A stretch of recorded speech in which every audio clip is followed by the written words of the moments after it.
Alright, I think I'm live. Can you guys hear me?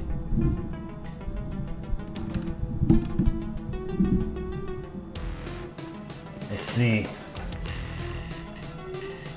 It says I'm live on my phone. 1 minute late, but I got my coffee. I'm ready to go. It's hot.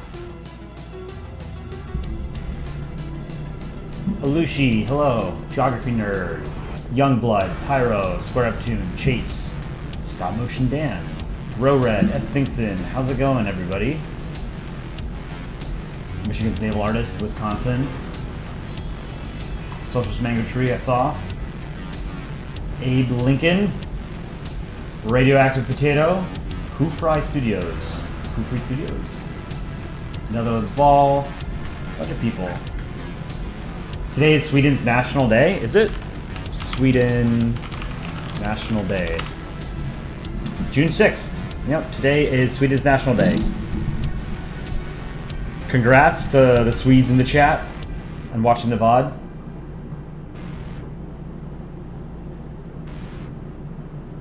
Row Red, you moved? Where'd you move?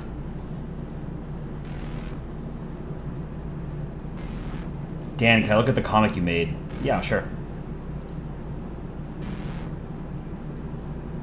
Give me a second.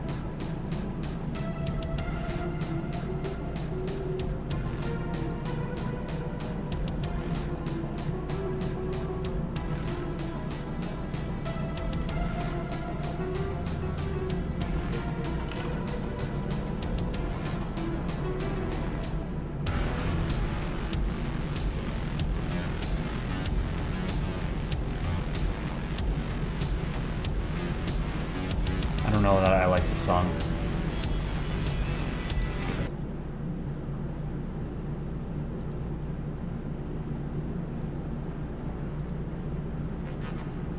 It's been 80 years since D-Day as well. Yes, that's true. Sorry, Dan, I'm just trying to get your comic real quick. Boeing came into space. Okay, let's take a look. This is Dan's comic. Boeing came into space. Hold on, let me turn on the music. You know what? No, this music's not very chill. Let's go with more chill music. Okay, let's take a look. We've got Boeing and Poland. Poland, old friend, can you build a spaceship for me? I will get you into space. Poland's building a spaceship 9 years later. Time for Polska to into history. Cardboard rocket. So I assume this is based on the Starliner spacecraft, which launched successfully on an Atlas V rocket. Starliner is just the capsule at the very top, but there are helium leaks. But it worked after many years of delays. I like the comic. The only real nitpick I have here, and it's not actually a nitpick, it's you can't have a Boeing ball, you know?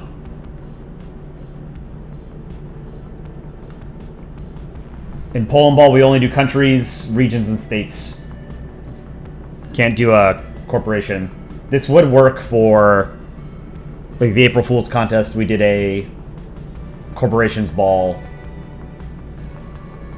theme. That would have been okay for that, but you just change this to like the United States, give him an engineer's hat or something, like a hard hat and a clipboard, and this would be better. I had a similar idea actually to a comic featuring Poland going into space, or trying to go into space. You also have a couple pixels here. Clean them up. But otherwise, this is pretty good. I like it. Pyro, can I rate the low effort art you made for Pete? Yes, I can. Let's take this.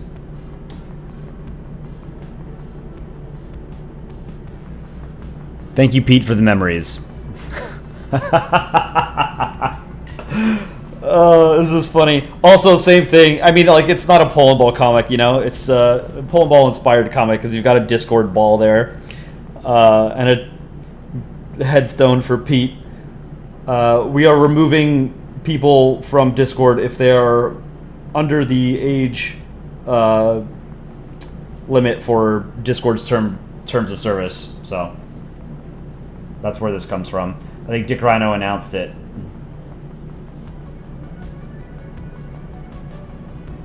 Yeah. So, yeah, Discord got purged today. The great Discord purge of June 6th. All right, those were good. I started last night working on a short. It's a Poland cannot into space joke. I don't know that I want to work on it today. But, we can do some other stuff. We've got new content we're going to watch together. Pete's still in chat. All right. Do you want to see the updated iceberg for the channel? Yes. Socialist Mango Tree. Cricket news? What happened? Literally 1984.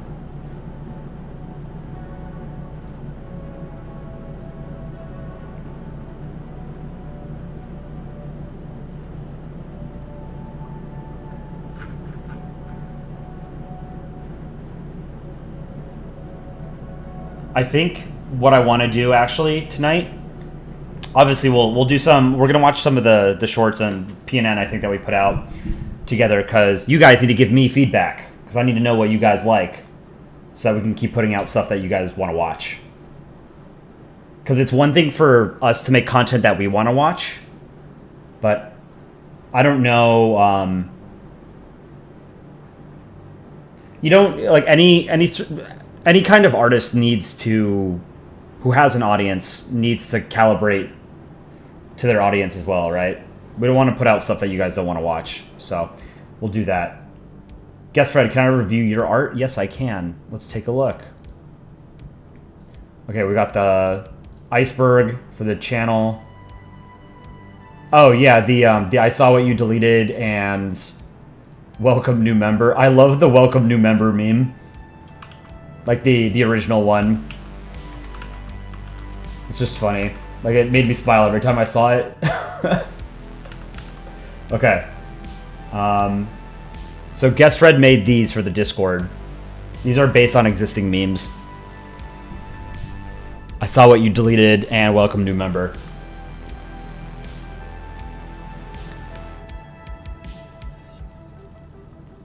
These are both great. I love how you did the glasses here. And then this is, if you guys want to take a look here, I'll circle it in green so it's easy to see. See this shading here in between the eyes? That it's like a line between and past the two eyes. That's a big thing that Aaron does. It's a great way to show like a vacant stare. And in the Venezuela comic short that we did, he did the same thing for Venezuela. I really like that. And then also, I love the eyes, how you did them with the wrinkle like coming down from the eye like that. That's great. This is really well done. This is a solid, very simple but good, well-drawn Poland. This one, the only issue I have is that the eye is like outside of the ball. That's a stylistic thing that some people choose to do for, you know, some reason. Oh, you know what? There's actually some anti-aliasing here. So I would fix that. And then if you ever have the time and you want to like change it so that there's no like photo background and change it to like a cartoony background, I think that'd be super cool. But these are really well done. I like them. Good job. Remember to drop a like on the stream. See 27 of you guys in here. Only 10 likes on the video or on the stream. What else have we got? Okay, Pyro, you have a few more things. And then we'll get into, we'll watch some of the shorts that we put out.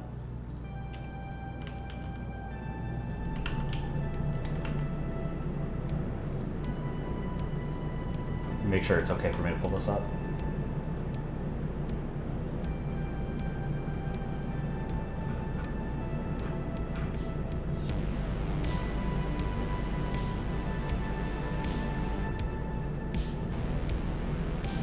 Yeah, okay, these are fine.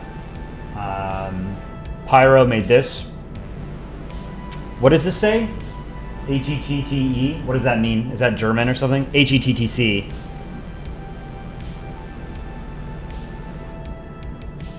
And then raining shit.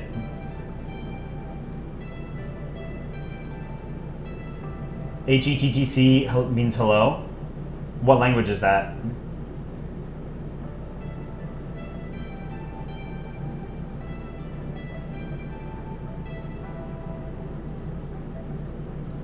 We've got the channel iceberg.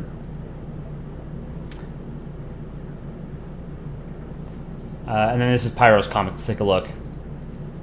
So it's North Korea and South Korea. This looks like it's the DMZ because there's a wall or something demarcating the border. You got South Korea here, North Korea on the left side. It's got like a, that's funny, you put the, put like a fake background behind North Korea to make it seem more pleasant than it is. Whoosh. Balloon do the flyings to worst Korea. Am the sure no consequence due to best Korea. Thump. Pfft. What is? What did it try? Is it just the balloon fell? KK. To the playings game. Worst Korea. Many hours later. What shit day? So if you guys don't know the story, was it last week? Or maybe earlier this week? South Korea accused North Korea of flying balloons filled with feces over the border. Which is pretty funny. Oh, Pyro, that was your own made-up language? Okay, right on. Maryland Ball Productions, how's it going? Jotaro, welcome. Lofu, welcome. Made in the 80s, welcome. Alright, let's do a couple things. We'll come back to this. The iceberg.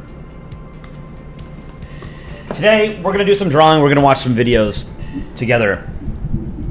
So first thing, actually, I want to do global. Do you guys know this game? It's like Wordle, but it's, I think maybe you guys told me about this. We're going to do this. It's once a day, you play it. There's a random country that's chosen, and you have to guess the country. So you guess by putting a country name in, and then it tells you whether or not you're hot or cold. And then you keep entering countries. It says you're getting warmer or colder until you actually find the country. So I haven't done this today. So I'm sure there's like a strategy here to make sense. Like you would probably want to pick like the country that is in the densest part of the planet in terms of how many countries are nearby them. So it's probably going to be like the Middle East, right? Pakistan lost to US in T20 competition in cricket. Pakistan lost a cricket game to the US? No one in America cares at all about cricket. That's kind of embarrassing.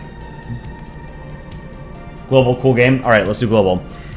So it's probably going to be, I mean, chances are, like, most countries are in Africa or Asia, right? Or Europe. So Middle East is like a good place to start. Let's go with Saudi Arabia. Let's see if we're hot or cold. Closest border is 2,135 kilometers away. So it could be in Africa or Asia, so I have to guess one of those two, right? Or I guess it could be Europe. Let's guess Africa. DRC? No. China? No. Okay, so it's in Europe. Probably not. Let's do Norway. Norway is very close. It's 1,275 kilometers. Maybe it's Canada. Nope. Iceland? No.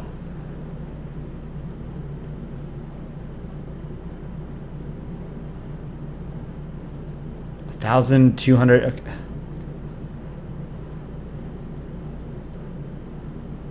So Saudi Arabia was about 2,000 kilometers away from it. Norway is 1,200 kilometers. Spain? Maybe? Spain is warmer.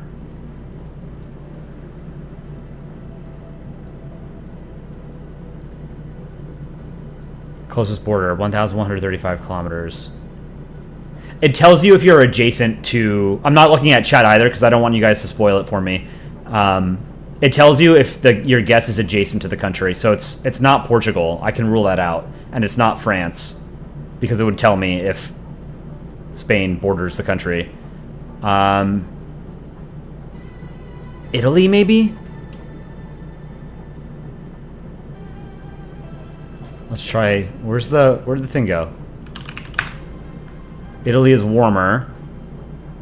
Closest border, 185 kilometers away. So it's not actually... It doesn't border Italy, but it's very close to Italy. So there's like a million states here in Europe. Could you imagine doing this game when the Holy Roman... Or like before Germany unified? All the dumb principalities and German states existed. Czech Republic doesn't border Italy, right? Let's try Czechia. Czechia is warmer. Very close. Closest border, 70 kilometers. Poland? Maybe it's Poland. No, it's probably Slovakia.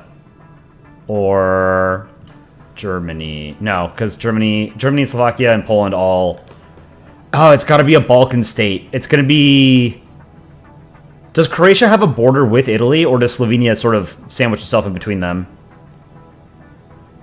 No. Hungary?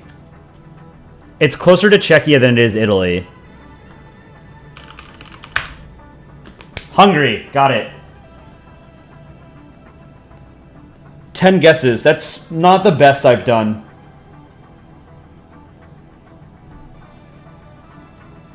Yeah, getting...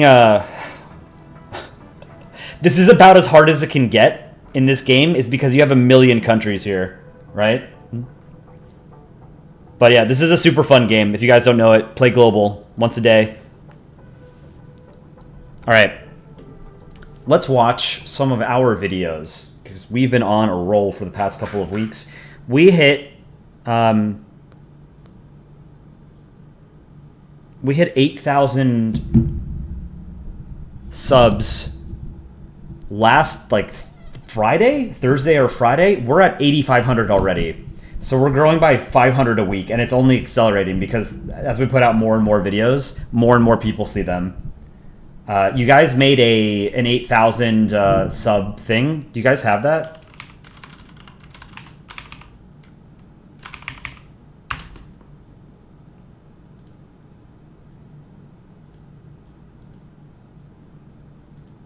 Chat made an 8,000 sub banner image. We can't put it on the Discord banner because we don't have... You have to be level 3 or something for it. We're only level 2. But I like to show it. Yeah, we'll probably hit 9K next week. Yeah, Socialist Mango Tree, I saw. You said Pakistan lost to USA in T20 competition in cricket. That's embarrassing. It's on Starboard, second place. All right, let's take a look at this. It's a community thing you guys made.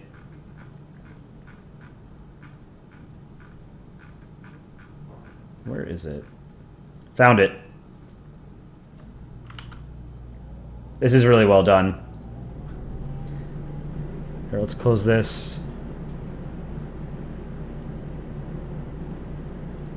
This is gorgeous. Good job, guys.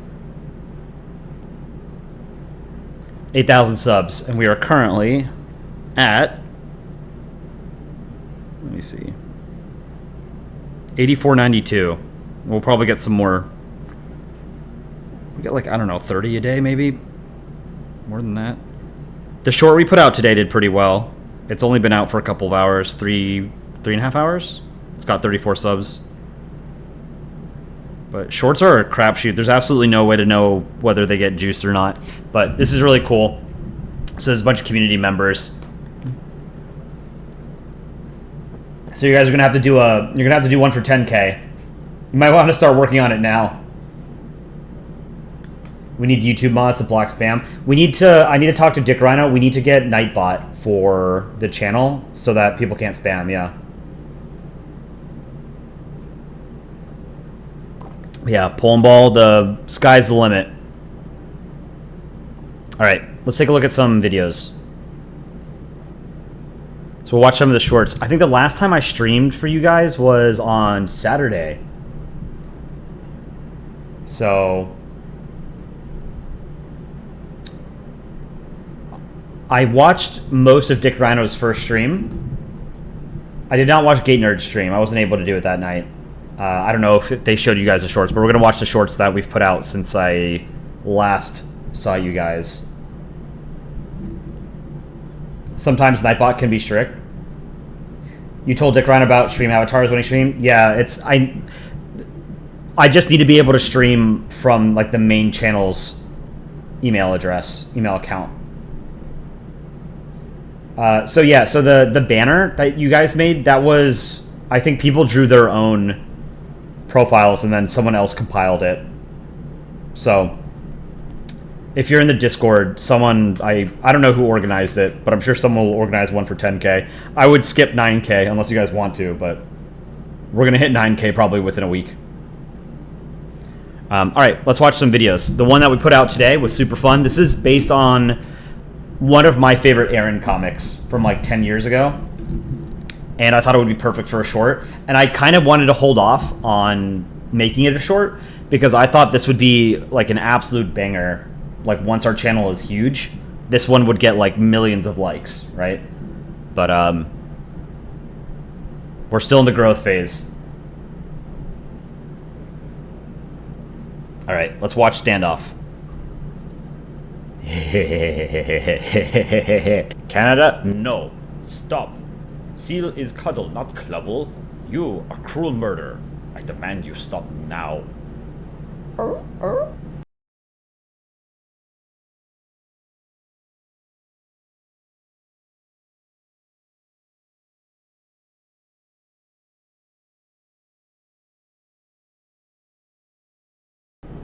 You, it's cultural.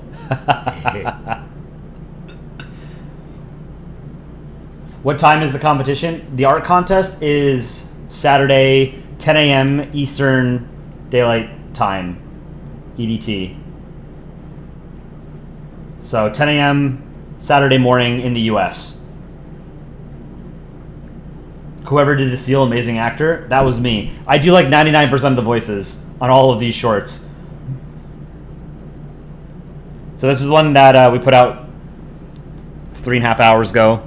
Go drop a like if you haven't done so already. Really appreciate it. Can a portrait be used? I mean, you can. The rules for the contest are just draw a historical European country. You can do multiple historical European countries. It can't be a country that exists today. And you can't do Nazi Germany. You can't do the Soviet Union.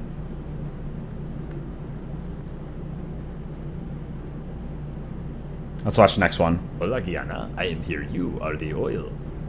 Funny, because I'm thinking actually to me who is the oil. Not so fast, fucker. That's not your oil. Get out of here. Thank you, America. There was no way I could defend myself against him. No problem at all, my dude. Okay, he's gone. You can leave now. All right.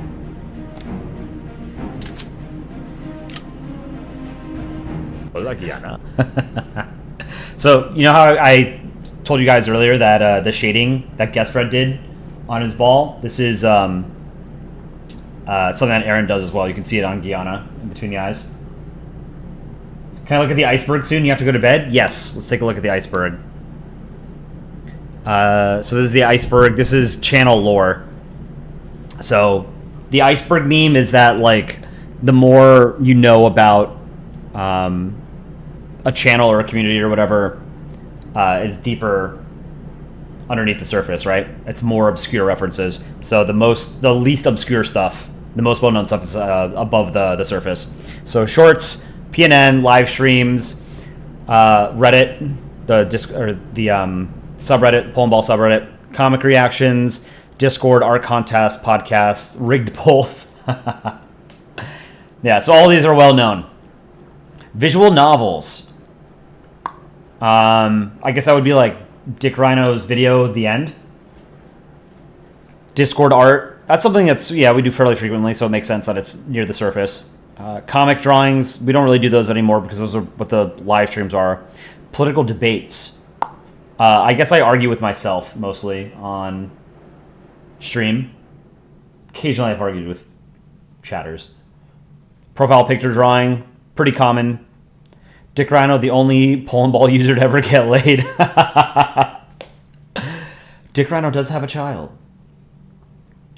Aaron's stuck in the basement. True. Stream music. We use the same music in every stream. When I was watching Dick Grino stream, I noticed he was using the same music that I use. Evil anti-European streams. Is this like a catch-all for just my streams? Because they don't happen at European hours? Kolaya. This is a fictional nation that some chatters have made. Kolaya's coffee shop. Yeah, the coffee shop that I've never finished. The French Alliance. We're the French bros. Gay Nerd and Kolai blatant tax evasion. This one I don't know what this is. Swedish pizza abomination. That I don't know. Kolai is cubist. Yes. I'm racist against cubes. Aaron surviving off of poutine. I don't know what that's a reference to. Space RP. I don't... Oh, is this like the war you guys had in space? Plink. I don't know what that is. Butter Wars. I remember Butter Wars in chat. That was months ago. American Ball Attacks. I don't know what that is. PIA. That was in, what, the Spy's profile picture? The mystery of what state Gate Nerd is from. Missouri. Aaron surviving off poutines from Aaron's stream and Gate Nerd. We need to get Aaron to do some more streams. Invasion of Canada. Oh, this is just something I dream about every day. Album contest controversy. What was the controversy for the album contest? The album art contest. Chair stream. That was Dick Rhino. That was good. I'll do a chair stream at some point. Yellow Hexagon. Idea for a live stream. Clay goes on Discord with a random person in Polandball official Discord with the sole purpose of political debates. So I have seen other like Twitch streamers and YouTube streamers do stuff like that where like you pull someone onto Discord. The problem is like a lot of people use that as an opportunity to just like spout slurs to try and get the channel banned or demonetized. So we're not going to do that. People that we know, we would do, but I'm never going to invite like a random person onto Discord to talk to them just because there's no way of me knowing whether or not they're just gonna like start yelling slurs, you know.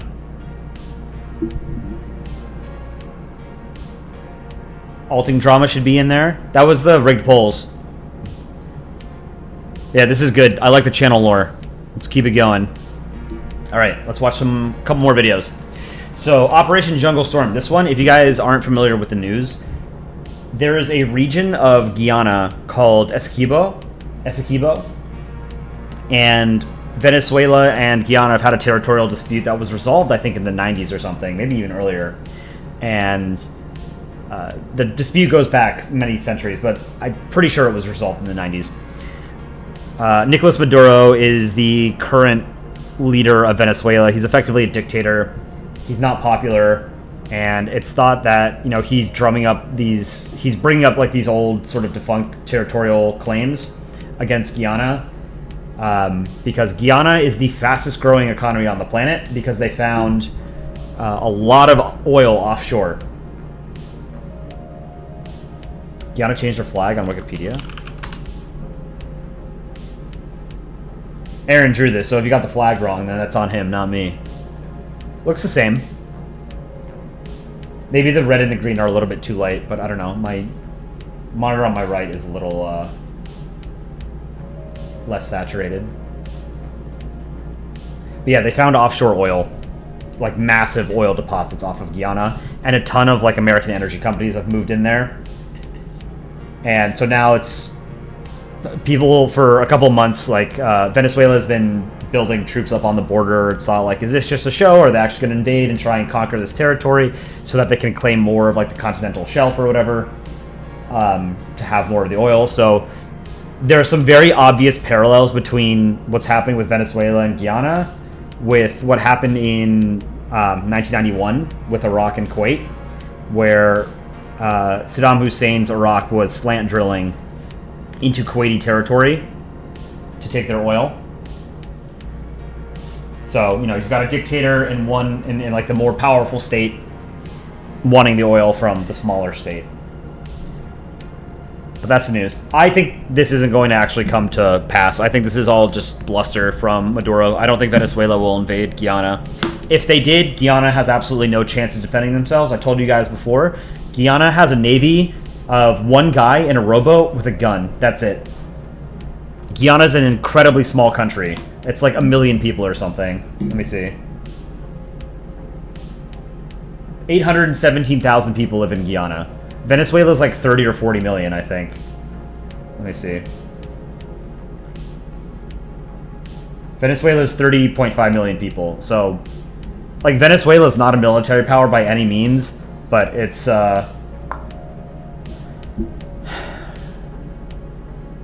it's more than a match for Guyana. So it's thought that, like, if Venezuela does do something stupid and invade, that it'll probably... You'll have some kind of intervention by other South American states. The most obvious is Brazil, right? Like, Brazil is the major military power in South America. But it'd also be super easy for the United States to intervene, too.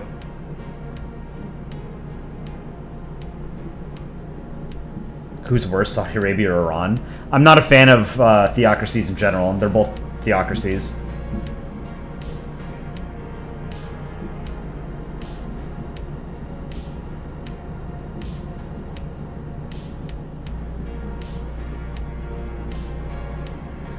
Alright, the next short, I forget. Well, Pops, thanks for the independence. It was a hoot fighting your wars. Now we're gonna go fight Americas instead. Bollocks. We have no more to colony of you. Merde. Don't you be getting any ideas of funny Greenland?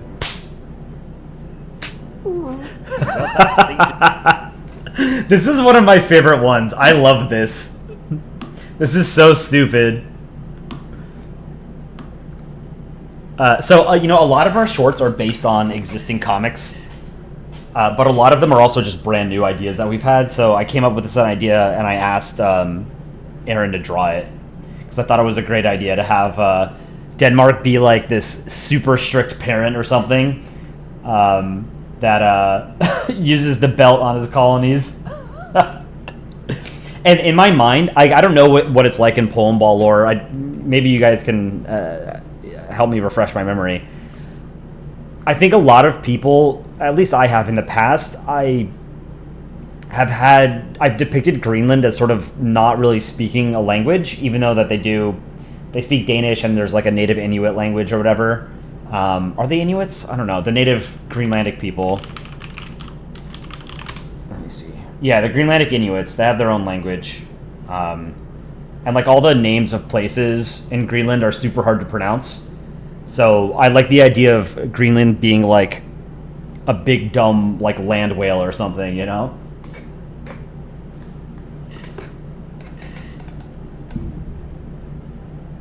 And I asked Dick Reiner to do the line for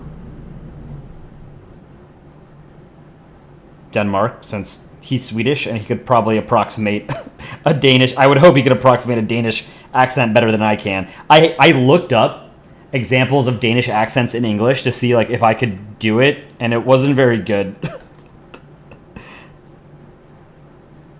Oh well. But it worked out.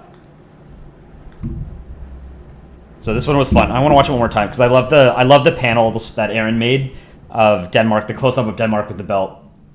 The independence. It was a hoot fighting your wars. Now we're gonna go fight Americas instead. Bollocks.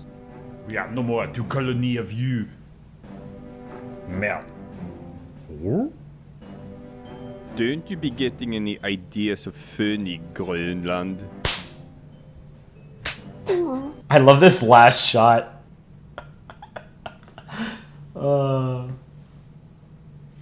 It's funny.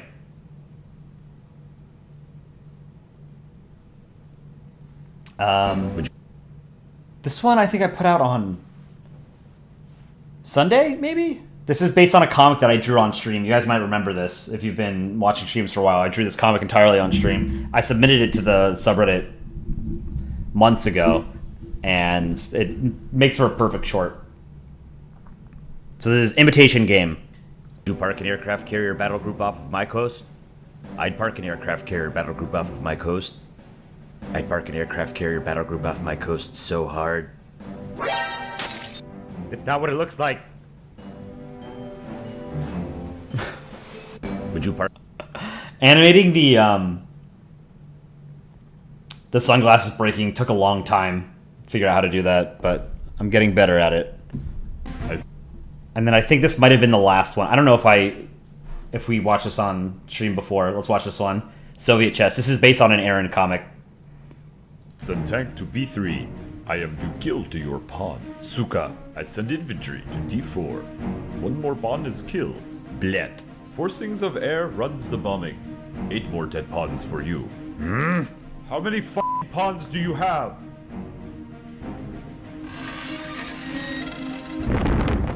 I send... The time-honored Soviet and Russian tactic of human waves, right?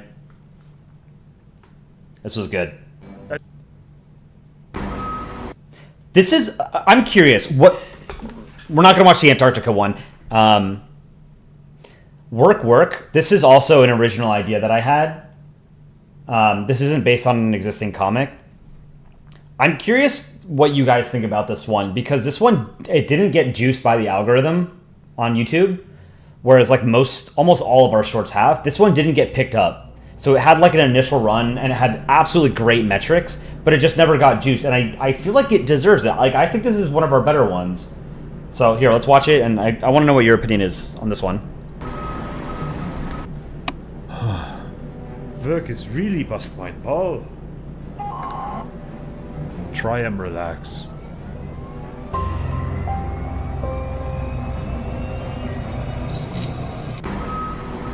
I thought it was a good joke. That Germans work for fun. You thought it was Ben, not gonna lie. It's definitely not like a flashy joke, for sure. Yeah, it's based on a stereotype of Germans, which is that they like working. So like he works as a forklift operator, and then he comes home, he's tired and he needs to relax, so he just plays a forklift simulator. The intro is too long. Is it? It's pretty short. Work is really bust my ball. Try and relax.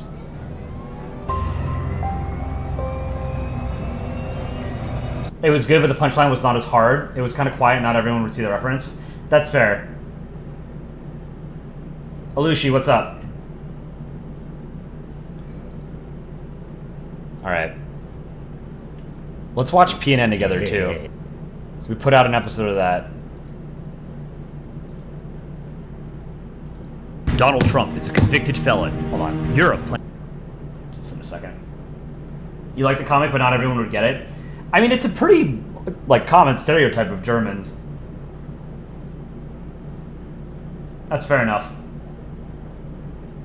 I mean, it had great metrics when we released it, like, better than most of them. It didn't get juiced. I don't know why.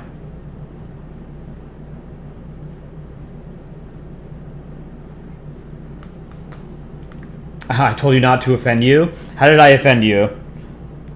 So we made a comic showing Britain losing the Empire. The British Empire was not a good thing. I've told you this before, you guys, but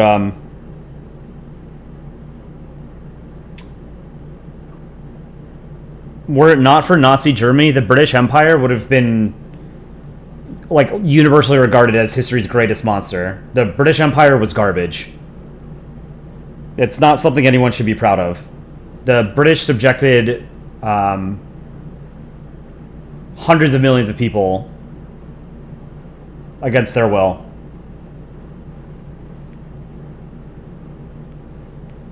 Reaction content. How could someone so shamelessly take content and react to it without giving credit to the original artist?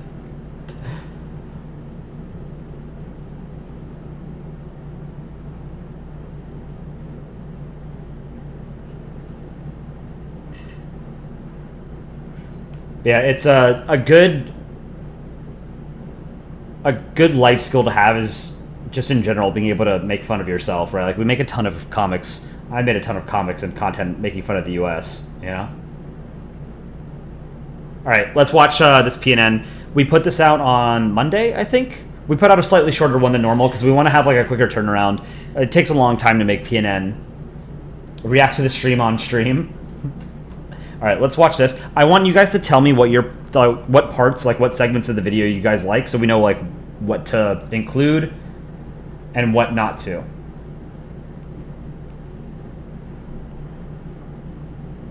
So we'll start from the top. So Trump is guilty. Polandball News, June 3rd, 2024. So it's 3 days old now. Donald Trump is a convicted felon. Europe plans to make the Terminator film franchise real. Ukraine is let loose. Hold on. I guess I have to react to it so we're not just straight up watching it, right? Second panel, Vald's robot, I think is Swedish for like violence robot or something like that. Plans to make the Terminator film franchise real. Ukraine is let loose. This is PNN. I wonder whether we should make the intro shorter.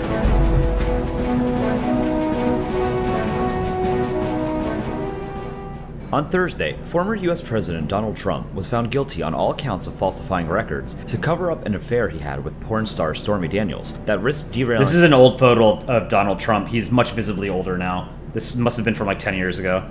His 2016 presidential campaign. Trump was convicted on all 34 counts of falsifying business records by the 12-person jury, including one juror who said that they get their news. I thought this was a funny joke. I don't think most people, especially if they're non-American, aren't going to recognize this, but this is Rudy Giuliani. He was former mayor of New York. He's crazy. From conservative sources like Fox News and Trump's very own True Social. Trump's defense was so incompetent and his crimes so blatant that even the one juror who voluntarily uses a messaging website that is... This is, I think Aaron drew this. We've used this in several different videos. Because he spent a lot of time making this. This is the cordyceps from The Last of Us. Have you guys ever played The Last of Us? Or watched the TV show The Last of Us? This was the idea. Zed, after this contest, you're never drawing Austria-Hungary again? Yeah, Austria-Hungary is annoying to draw. You made quesadillas? Right on, man. Geography nerd, you like the intro? Okay, we'll keep it. We tried putting it a little bit later, just because I learned very quickly on YouTube, you have to cut straight into the content. Vald does mean violence? Okay.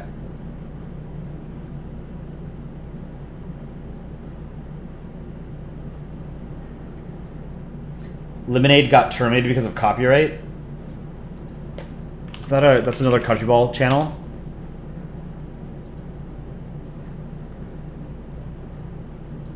Like his channel was shut down?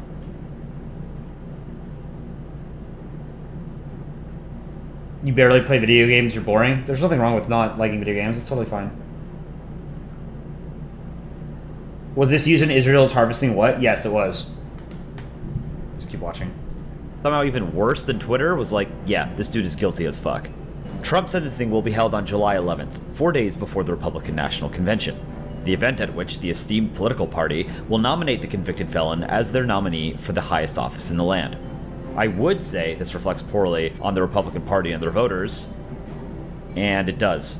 For more about Donald Trump's conviction on all 34 counts, you can search Donald Trump Rule 34. Don't actually do that though, he's ugly enough with his clothes on. 6 NATO states are combining their efforts to build a drone. So yeah, so like the big news last week, you know, was that Donald Trump was convicted by a jury on unanimously, right, on all 34 counts. So, he is a convicted felon. The second story was on the Great Drone Wall of Europe, and this I drew partially on stream. They made 9 videos on country balls. It's mostly a meme channel. Okay. I had heard of them. Some people have mentioned Lemonade in like our comments on shorts and videos. Yeah, don't look up Donald Trump Rule 34. Wall to protect their borders from Russian aggression. Government ministers from Poland, Norway, Finland, and the 3 Baltic states of Estonia, Latvia, and Lithuania met in Riga last week to begin detailing the plan. A Kremlin spokesman declined to respond to our request for comment. We did, however, receive a comment from an anonymous source called Skynet from within the American-based defense contractor Cyberdyne Systems. It told us that, quote, weaponized drones are really cool and you should totally keep developing them and definitely integrate artificial intelligence to them too. That would be super good for you and you should do it. End quote.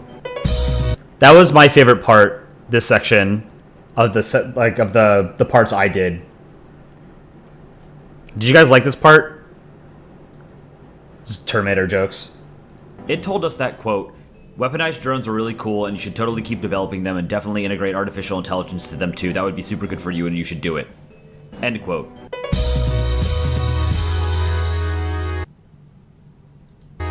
This week's we Weather are section. Anus, France.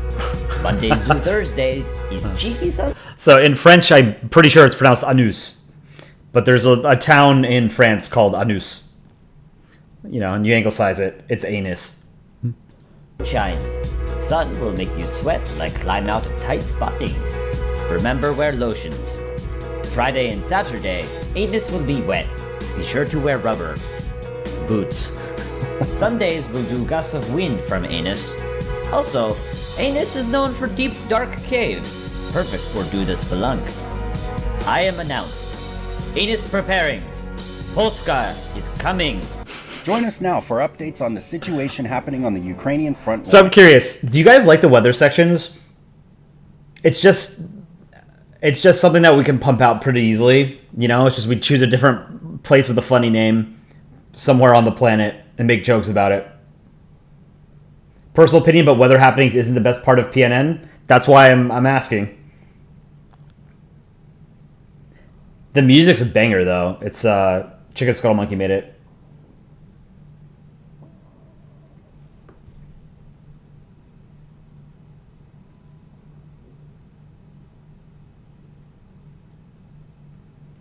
It was stupid and funny. Yes, they're funny. We'll keep doing it unless people say it's not, you know? Aaron did Ukraine and Russia and then Papua New Guinea. Where it's beginning to look more like 1914 than 2024. While there seems to be no Ukrainian breakthroughs on the horizon, we are pleased to report that the Russian advance in the northern Kharkiv sector has been halted. It seems that Putin and the Russian leadership are going to have to wait a little bit longer to play out their fantasy of reliving 1943's famous Fourth Battle of Kharkiv. What is it with these guys? Yeah, if you guys aren't familiar, Kharkiv was the site of 4 or 5 different battles between the Soviets and the Nazis in World War II. Just like we joke about Poland sort of being the battleground of Europe and Belgium being the battleground of Europe. Ukraine has also been the battleground of Europe, but it's sort of flown under the radar, at least until recently, because now it's like the only battleground in Europe, right? But yeah, a lot of the Eastern Front was fought in Ukraine, and it was incredibly bloody. Constantly invoking their Soviet Union past. Russia declared independence from the Soviet Today's Union D-Day, in yeah. 1991, for Christ's sakes. While the updates from the front line seems to offer nothing but doom and gloom these days, there is a small ray of hope shining over the bombed-out treetops. The West, it seems, has finally decided to stop dragging its ass and let the Ukrainian military use Western weapons within Russian territory itself. Mextex, in English and Ukrainian, I believe it's pronounced Kharkiv, like an H, Kharkiv. We have some Ukrainian viewers every now and then pop into chat. I don't know if any are here, but they could potentially correct me. But I believe it's pronounced Kharkiv. Like the first K, pronounce it like it's an H. A soft H.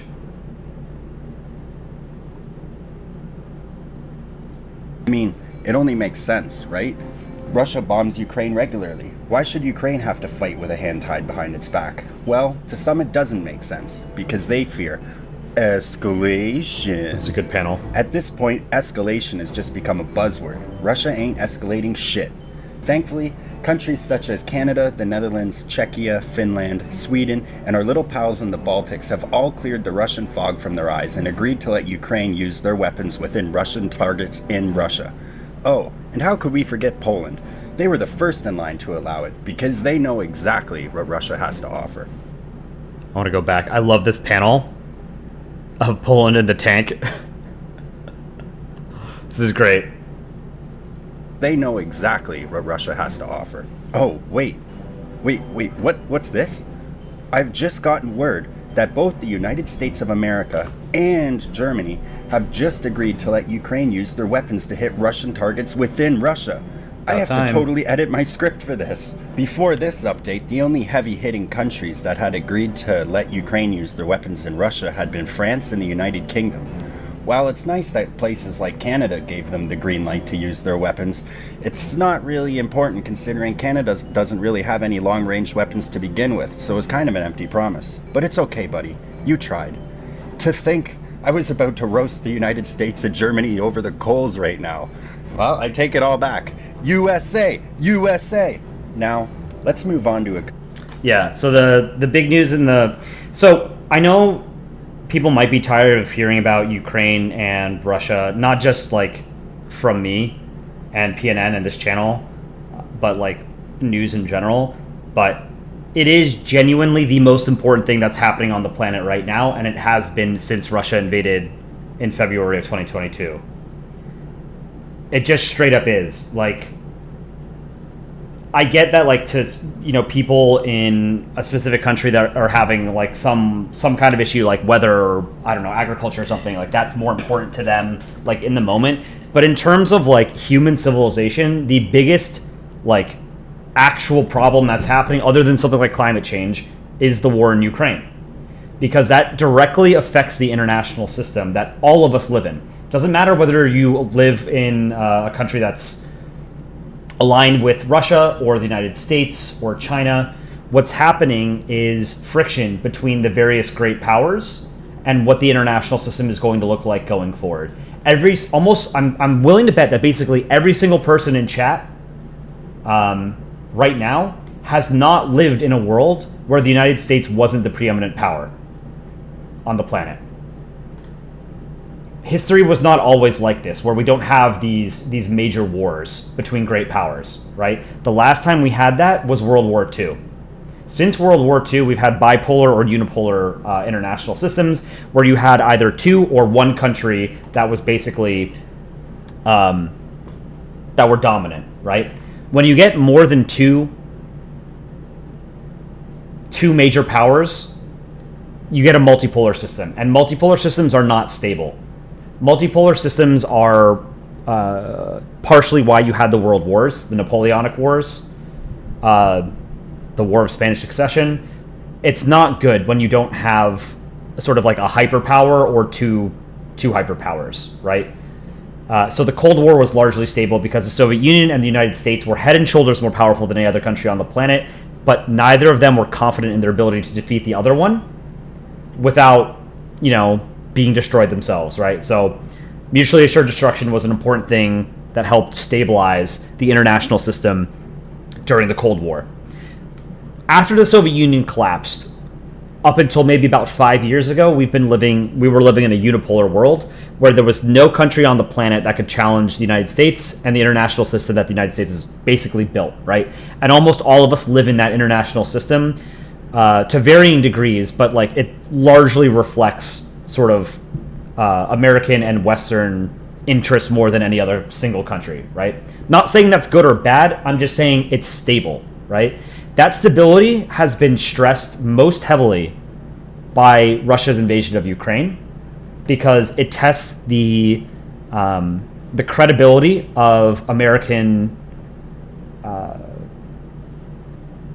the deterrence effect of like American military might, the industrial and economic sort of strength of Europe and the United States. And if Russia is basically allowed to just conquer Ukraine because everyone was too afraid to stop them because they have nuclear weapons, what that tells everybody else is that if you have nuclear weapons, you can do whatever you want to any other country that doesn't have nuclear weapons, right? So the obvious sort of next problem area is Taiwan, right? Taiwan is not a nuclear-armed state. China is. And China, it's not a secret that China wants to reunify with Taiwan. Or rather, not reunify, but conquer. The People's Republic of China has never governed Taiwan, the island of Taiwan. So what happens in Ukraine directly affects what's going to happen over Taiwan, okay? A war, what happens with Taiwan, there's a very, very, very high chance that if China makes a military move against Taiwan, the United States gets involved. Now you have two superpowers in direct conflict with each other in a war over Taiwan. So stopping Russia from conquering Ukraine is not only, the moral thing to do, because Ukraine didn't do anything, like it was totally unprovoked. It's just straight up an imperialist Russian war, right? Stopping Russia in Ukraine helps deter China from moving against Taiwan. If Taiwan is conquered by China, the entire international system is going to collapse. Because if a country like Taiwan, which has much stronger ties to the United States than Ukraine ever did, is allowed to sort of just fall away, no one is going to trust the United States security guarantee. And countries that have, bigger, larger, aggressive neighbors are going to need to be able to defend themselves. They're going to want to be able to defend themselves justifiably, right? What are they going to do? They're going to want nuclear weapons, right? If South Korea feels like they can't trust the Americans to defend them against North Korea, what are they going to do? They're going to want nuclear weapons. The more countries that have nuclear weapons, the worse off everybody is, because there's a greater chance of someone actually using one, either by accident or intentionally. If nuclear weapons become just another weapon of war, we are all totally fucked. So, I know people are tired of hearing about Ukraine and Russia, but it matters. It is genuinely the most important thing that is happening right now. And it has been for over 2 years. So that was my rant. Now let's watch the rest of this. Country that is not in the news very much, and when they are, it's usually for something bad. Everyone, welcome Papua New Guinea to PNN as they make their debut this week. Tell me, Papua New Guinea, are you happy to be here? No, I just got hit by a landslide. Oh, yes, that's right. Aaron's voice acting. On May 24th, a horrible landslide struck the province of Enga in Papua New Guinea. The cause of the earthquake is still under debate, with scientists saying that it was caused by an earthquake. Meanwhile, the Prime Minister of Papua New Guinea claims it was caused by climate change. While Papua New Guinea is no stranger to landslides due to the fact that their entire country has a mountain range running up the middle of it, kind of like a spinal cord, this one was particularly bad. It has left 11 people confirmed as dead and more than 2,500 others missing. German digging crews have been sent in to help. We will keep you updated as the story progresses. Let's close out with a brief channel update. We've seen a huge uptick in the rate of subscriber growth recently, with more than 1,200 new subs in the past month. I don't think we need to watch this. This is just self-promotion. But yeah, this was a pretty good PNN. I liked it. But the shorts are kind of our bread and butter right now. So we're glad you guys like this stuff. Let's draw. But yeah, so Papua New Guinea last week, there was an earthquake that caused a landslide, or it's thought that there was an earthquake that caused a landslide, and unfortunately trapped several thousand people. So the death toll is probably going to skyrocket to several thousand. It's really, really unfortunate.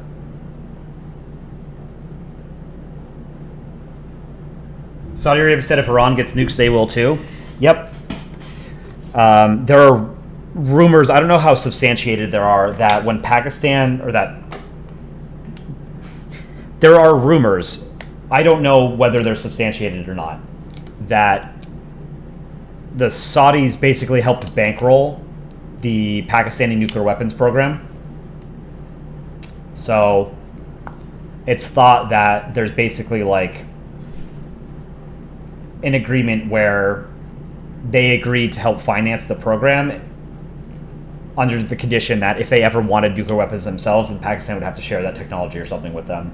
But there's some sort of, I think, agreement. There's some diplomacy between the United States and Saudi Arabia right now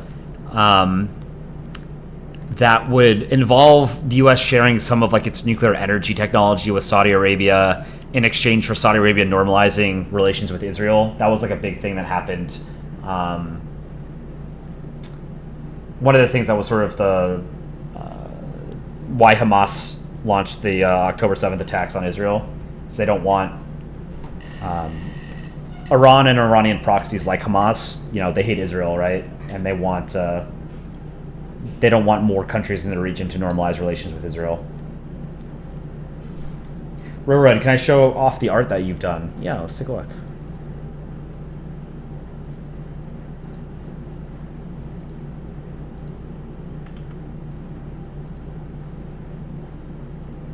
think this is Poland on the Eastern Front in 1939.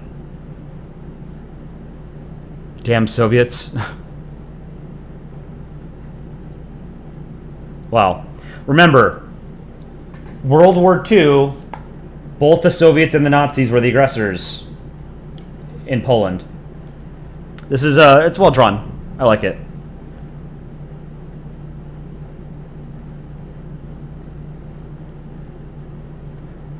The original plan, if I remember correctly, was the Nazis and the Soviets were supposed to invade Poland like simultaneously, but Stalin deliberately waited a month so that Germany would get all the international heat, so that when the Soviet Union invaded later, they could claim that it was to, you know, basically just create a buffer.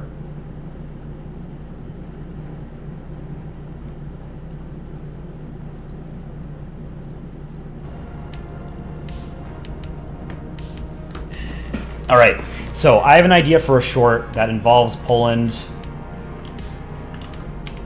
with like a star field behind him. So I think I might draw some of that, but I don't know. I'm not feeling super creative right now. Maybe we do profile pictures.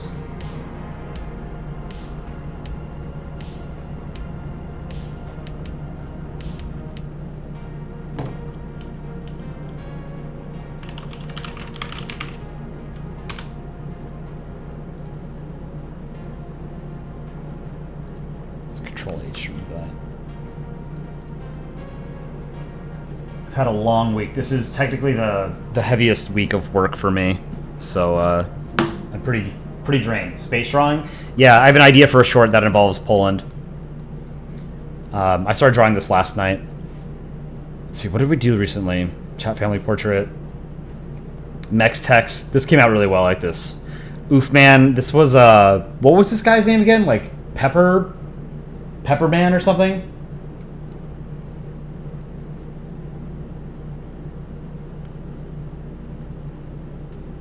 A few weeks ago, Holocaust survivor talked to your school. I grew up across the street from a couple who were Holocaust survivors. They died like 20 years ago, but so I was only a kid when I knew them. But they were one was a German Jew, the other was an Austrian Jew, and they both escaped. I want to say the husband escaped Germany in like 1938, and the wife like 1939 or something, or maybe it was after the war. I forget exactly. Pepperman, yeah. Conrad, can I review the very first art you ever made? Yes, absolutely. You guys are giving me content while I'm totally drained. Marble Sphere's got stuff. Conrad's got stuff. Let's take a look.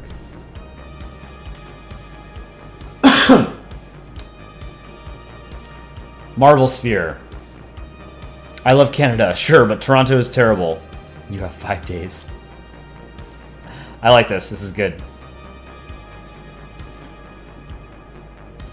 And then Conrad, party balls. Bonjour. Je is making party. Want join Amerique and Canada? Okay, sure. Party. Le party is très bien. Yeah. It's very good. Quite so, old chap. Look at those Euro pores. So small. Da, so pathetic. Sure, eh? This is, if this is your first attempt at drawing a Polandball comic, this is pretty damn good. This is better than like my first few. Keep it up. Rora, didn't I show yours? Wasn't yours the Poland in World War II? Pretty sure I showed it.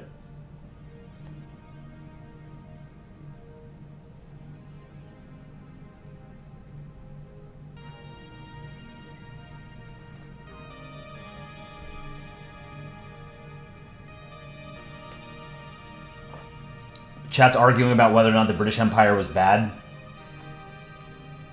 Yeah, I mean, the British Empire, it was an empire. Like, empires are bad. Empires are built on conquest and subjugation, right? Like, the French Empire was bad. The German colonial empire was bad. The Russian Empire was bad. Russia is still technically kind of an empire, right? Empires aren't good.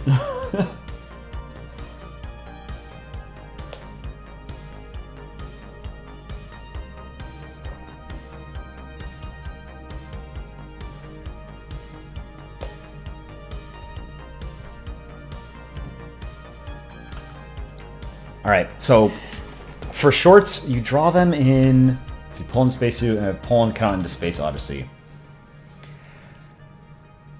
So I need to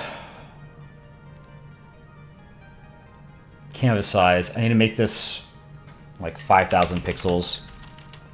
We're gonna do a bunch of stars.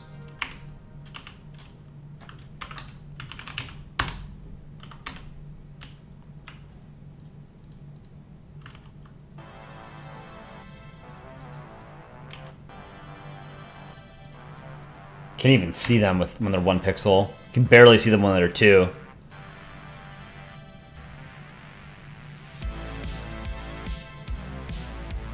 But how was everybody's week?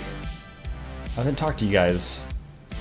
This is really the last time I stream. Occasionally in Discord, but usually drawing or editing.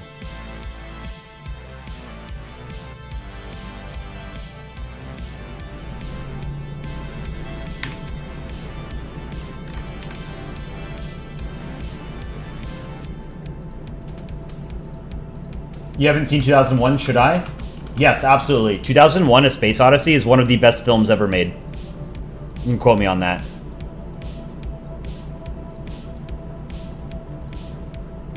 It's based on a novel by Arthur C. Clarke, who's like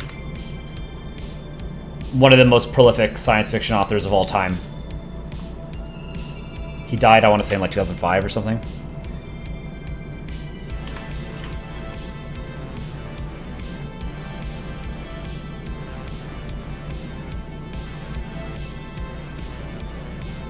Some red.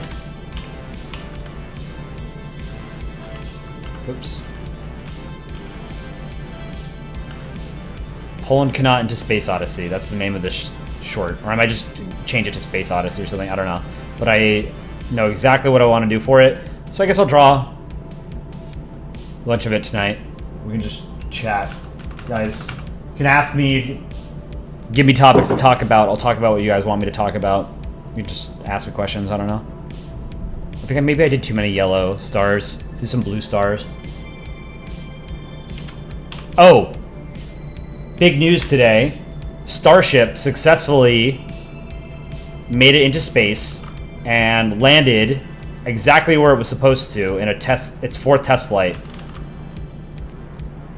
Most powerful rocket ever built. It's more powerful than the Saturn V, which brought the Apollo astronauts to the moon, and it's more powerful than the Space Launch System, which was first test launched like a year and a half ago, which is going to be the main rocket for the Artemis mission, bringing astronauts back to the moon. I did too many yellow. Too many yellow stars.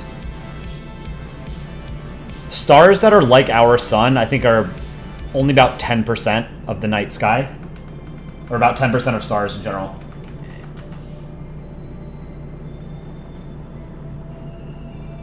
Stanley Kubrick makes good movies. Don't talk about what he did to Shelley Duvall on the Shining set, though. Yeah, didn't he, like, abuse her or something? Like, verbally harass her or something? I don't know. Super Poland Space Odyssey. Guess Fred, welcome back. Sam, can people submit entries for videos/shorts? Can we do that for contests at least? Oh, that's an interesting idea. I like it. I think I did too many red stars as well. Although, red stars are the most common stars in the universe. Red giant, or not red giant, sorry, red dwarves. I don't want there to be too much color in the star field, because it should be mostly black and white stars, you know?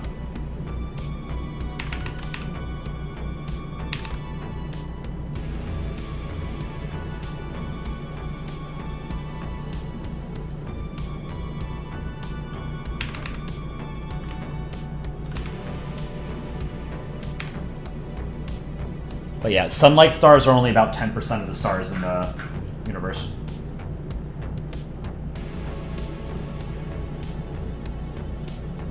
Red, you were talking about your profile picture last time you were first saw you, but yeah. We took a look at your. This was your drawing, right? I took a look at it. It was good. I like it. He harassed/abused her on set so he could get a good performance. He encouraged some people to talk down on her to see if you're correct. I'll quote you on that. It's too late. I've quoted you on it. Which Canadian Dominion was better, Dominion of Canada or Dominion of Newfoundland? I don't know. I don't know much about Canadian history.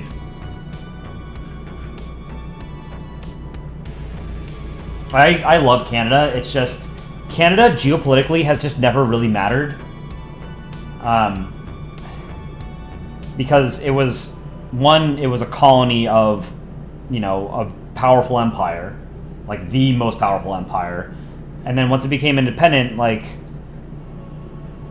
the only land border it has is with, a superpower. It's just you put Canada, like if you were to take Canada and move it to like South America, it would be a regional power. The problem is that its geography is poor relative to like aspirations that it might have, right? It gets drowned out by the United States, and before that the British Empire, United Kingdom, in terms of significance. I just made all the Canadians mad. I'm not wrong though. Canada does have a lot to offer the world. The problem is that it's just not significant in international affairs. Like, it's not a big country. Like, it's only about 40 million people. It's the size of California, which is just one of our states, right? And again, it's not located in a place where it can sort of punch above its weight. Like I said, if you put Canada somewhere else, then yes, it could punch more above its weight. The problem is it borders the United States, and that's basically it, right? What region can it influence? It can't really influence the United States, right? Like it's with global warming and climate change, the Arctic is becoming more of like a strategically important area because it's split sort of. The countries that border the Arctic are basically either all in NATO or Russia, and they control about 50% of each side.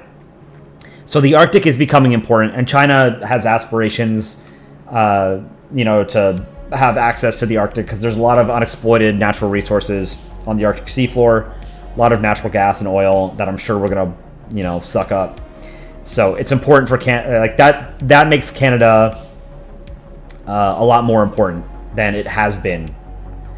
But that's a new thing, and it's a byproduct of, industrial waste. But to be fair, name one person who doesn't know Canada. Everyone knows them. Yeah, it's true.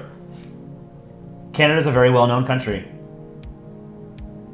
But think of it. A country like Canada, 40 million people, it's like a $2 trillion economy. That's like an Italy, Italy is more relevant in international affairs than Canada is because its geography is better, right? Italy is smack dab in the Mediterranean. It's got a bunch of coastline, so it's an outsized naval and maritime power, right? And then it's, northern Italy is like in the heart of Europe as well. I believe one of the richest regions of Europe is northern Italy. It's one of the most heavily industrialized and developed parts of Europe. Because there's a lot of trade that goes on there with, France and Switzerland and Slovenia and Germany and Austria, right? So Italy has better geography. It lets it be more important in international affairs than Canada, for example. It's power in the international system isn't just a function of like how big your country is by population and economy. It's more than that. Geography matters, right? Like the Soviet Union had bad geography. Russia has bad geography, right? It has borders that are not easily defensible. It doesn't really have a lot of access to the open ocean. It doesn't have many warm water ports, right?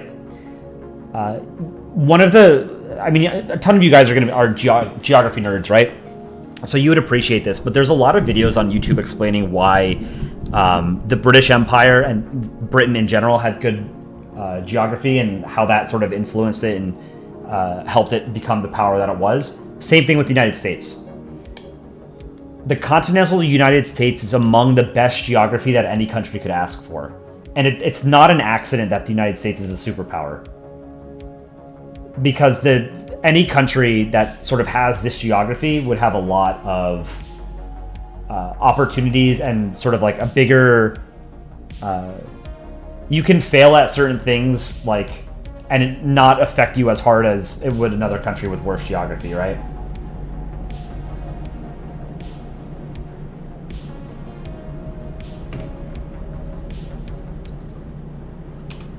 I think I did too many blue stars. Let's get rid of some of them.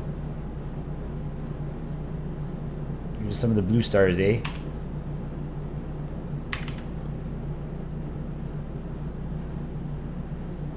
Being an island nation is generally like a good thing from if you aspire to be like a powerful and influential country, because if you're an island nation, it makes you a lot harder for other countries to invade you.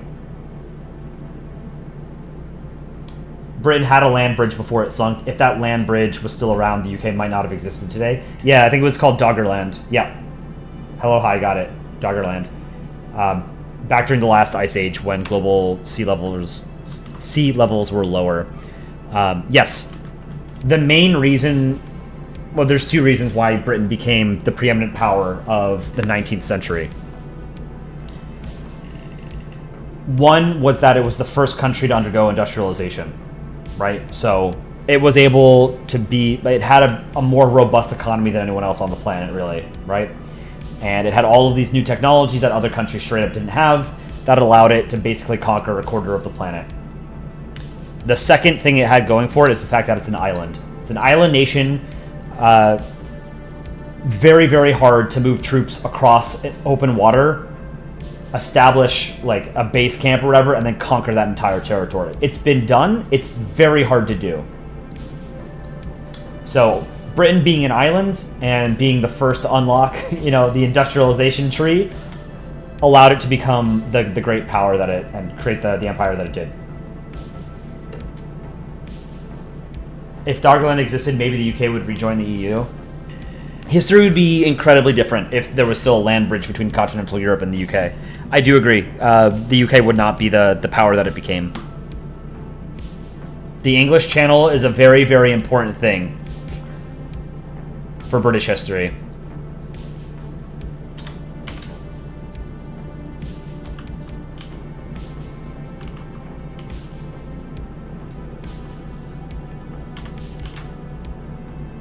So I've got the star field mostly done, I think.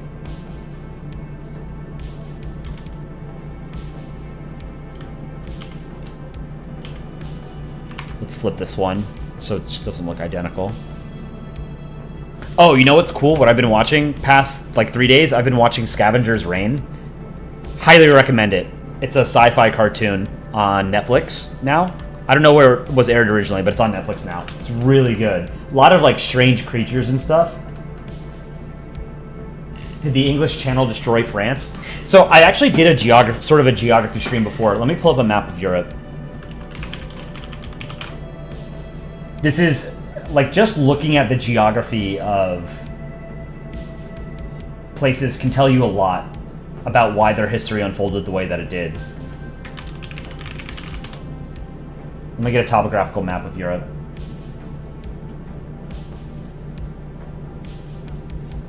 Download this. Do a geography lesson, boys and girls. Somebody, how's it going? The English Channel helped during lots of huge wars. Yeah, like World War II alone. If the English Channel didn't exist in World War II, there's no way that the United Kingdom would have been able to defend itself against Nazi Germany. It would have lost just like France. But it's hard to do counterfactuals like that because if the English Channel didn't exist, Britain wouldn't have focused as much on naval power as it did, right? The idea is like if you're an island nation, you focus on naval power so you can fight people on the seas before they get to your island, right? So if Britain was connected to continental Europe, they would have spent less money on their navy and more on their army. The British army like has never been historically like a super powerful one by European standards. Historically, France was the preeminent land power in Europe. That changed when Germany unified in 1870-71, the Franco-Prussian War, and then when Russia sort of got its shit together in World War II.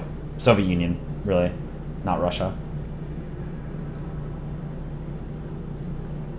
Let me save this before I forget.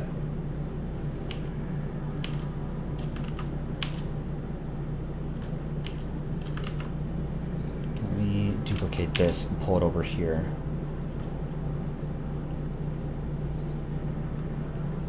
Whoops, don't want to delete that. Duplicate, pull this down. Okay. Topographical map of Europe. While all the Europores are asleep, we're going to tell them why their countries are weak or strong.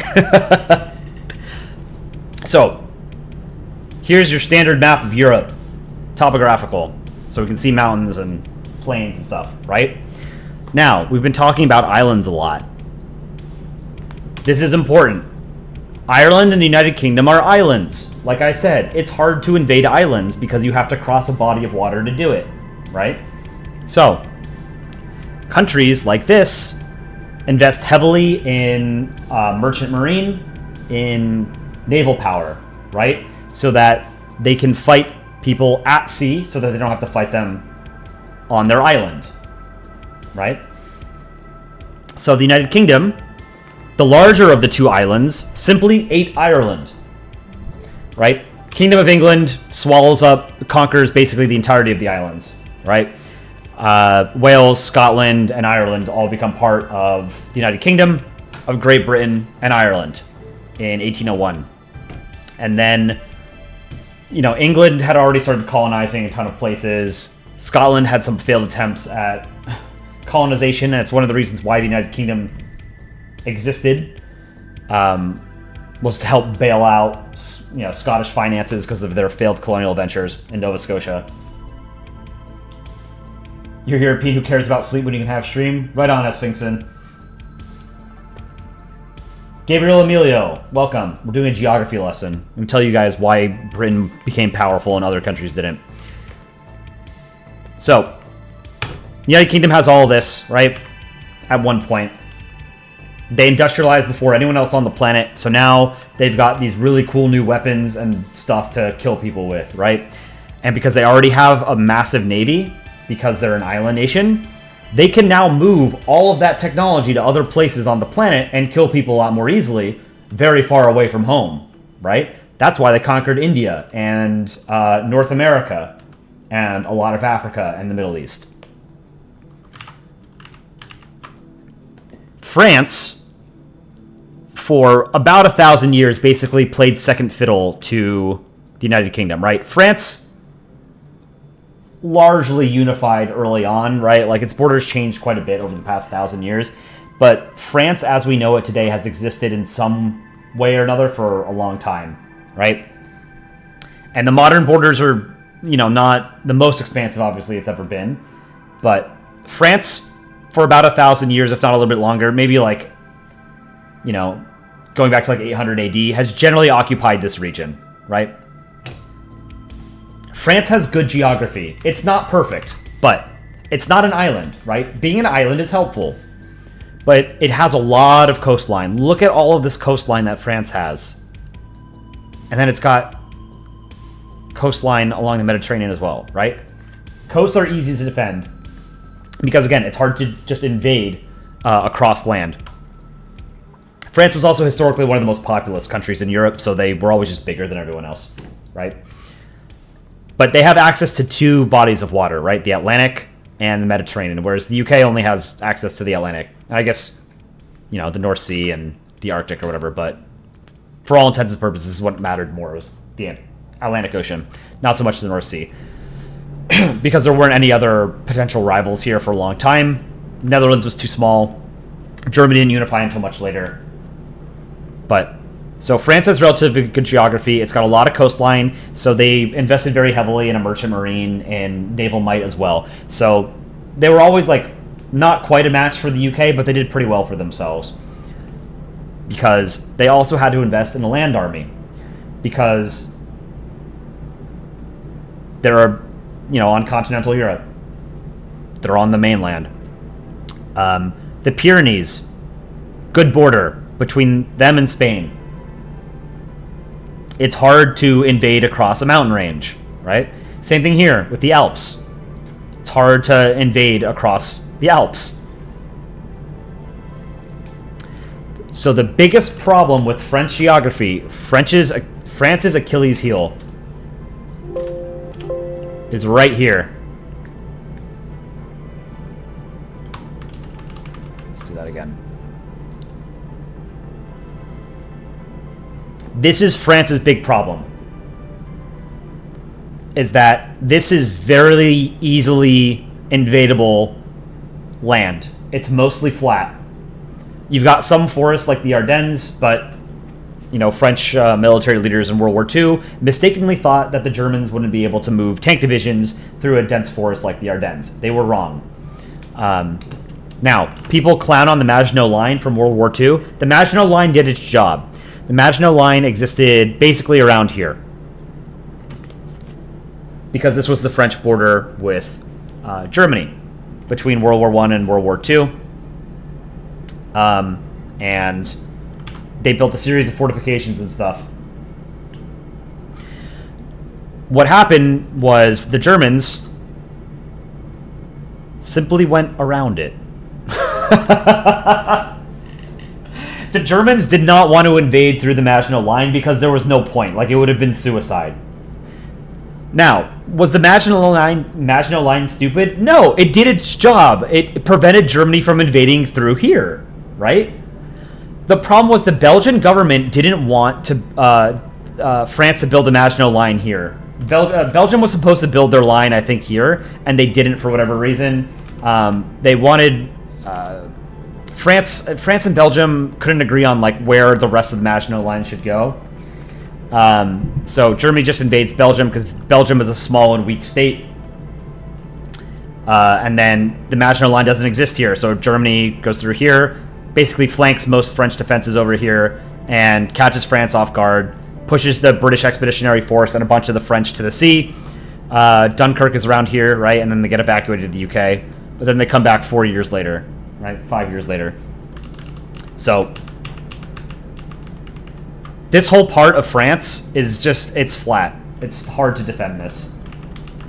So if the Maginot Line had existed all the way like this would have been better. But Belgium was a neutral state, and Belgium also didn't want to sort of have France use them as like a roadblock.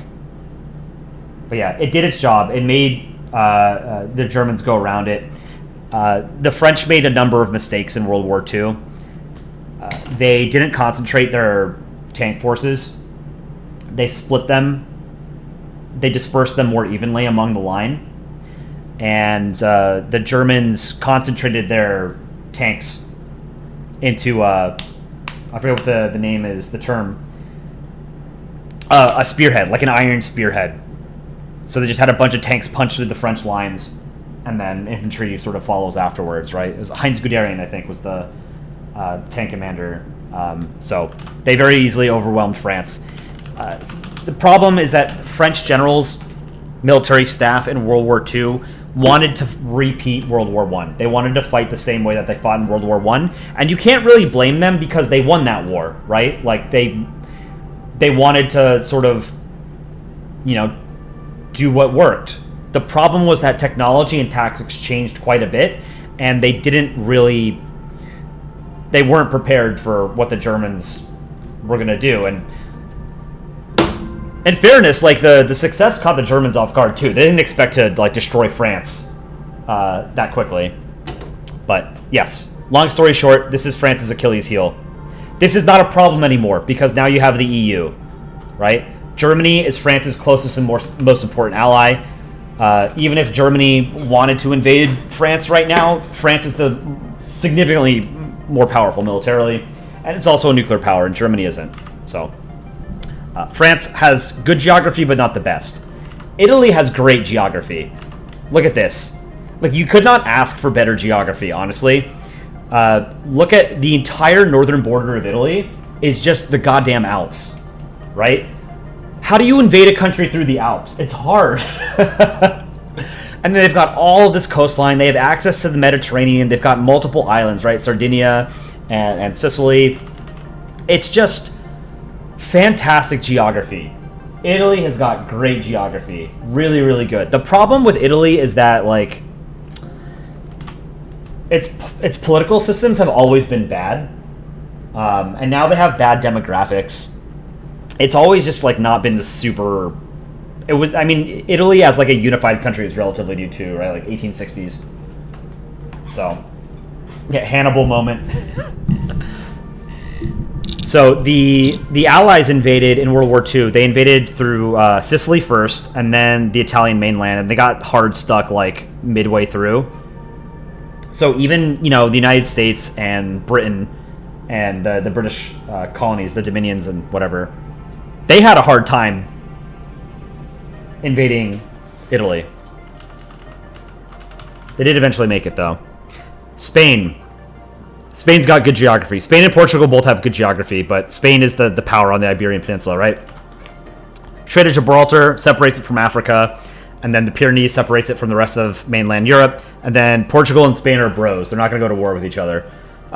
Spain and, like, one of my favorite things whenever I notice, like, in videos of, like, the history of Europe, looking at the borders of Europe and how they've changed over the past 2,000 years or whatever, this border, like, basically has been unchanged for 1,000 or 1,500 years.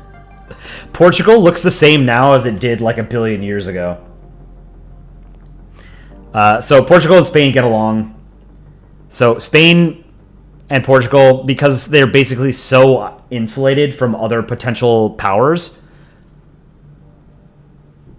and they have so much coastline, they became naval and maritime powers. That's why they were able to conquer the Americas and genocide everybody, you know? But they couldn't keep up. Britain and France eclipsed them, post-industrialization, and Portugal and Spain just never sort of recovered. So Spain is still, like, punches probably above its weight, but, like, Spain is not a great power. It hasn't been a great power for hundreds of years. It's it's just too small, you know? What else have we got here? Turkey. Let's do Turkey. Turkey has amazing geography.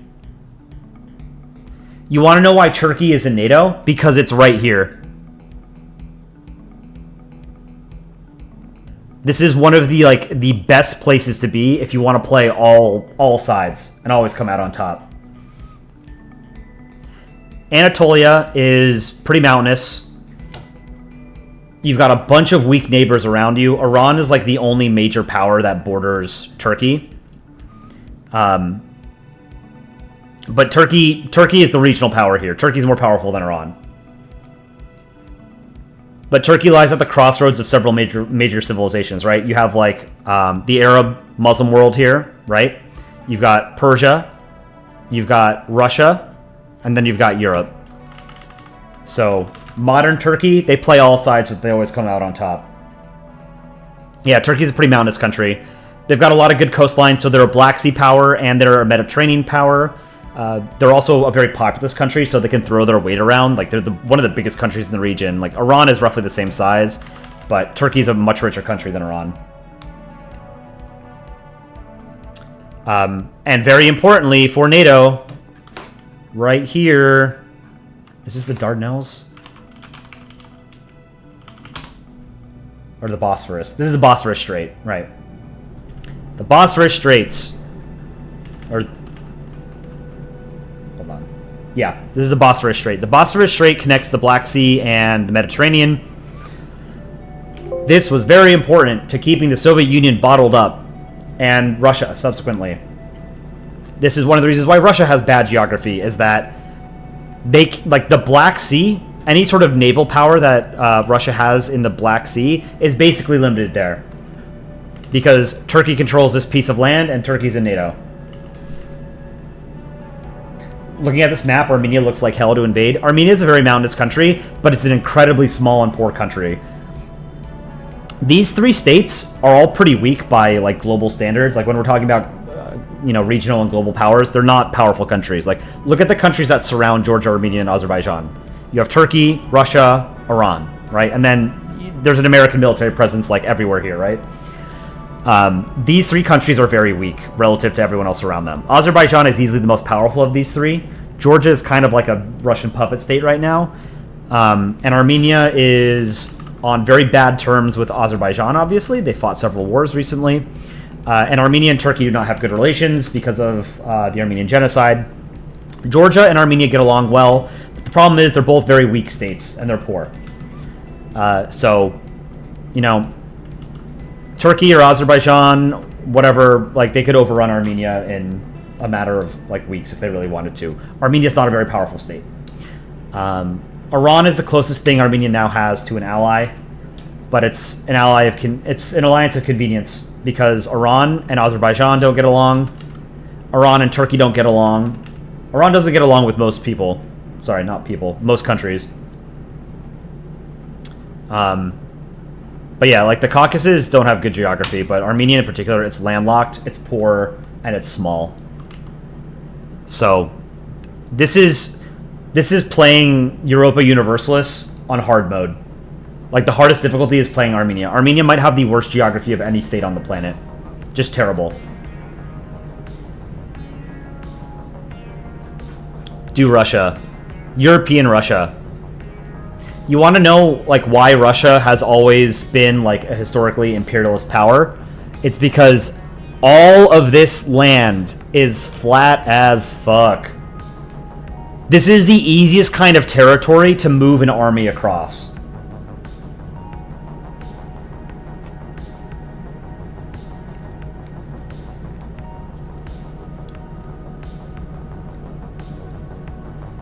So you got your standard imperialist mindset where, your 2-bit dictator like Vladimir Putin just wants more people to rule over and more territory. He wants his country to look bigger on a map. If you're the biggest power in this region, yeah, why not try and steal land from Ukraine? Maybe go, steal land from Estonia if you're feeling ballsy, right? That's how they think. That's how Putin thinks. That's how these Russian dictators think. But also, Russia's been invaded many times, and it's because this is not defensible. Like, look at this. There's no natural borders here. Like, every so often you come across a river, but that's not a huge obstacle. But yeah, like this is the Great Northern European Plain. It's just flat. European Wyoming, yeah. This is very, very hard to defend, right? So it's just like it's one of the reasons why it's hard for Ukraine to defend the Donbass, Zaporizhia, and Kherson is because this is all flat too, right? It's just hard. So Russia has bad geography. The Soviet Union had better geography because it's the Soviet Union and its satellite states extended, let's see.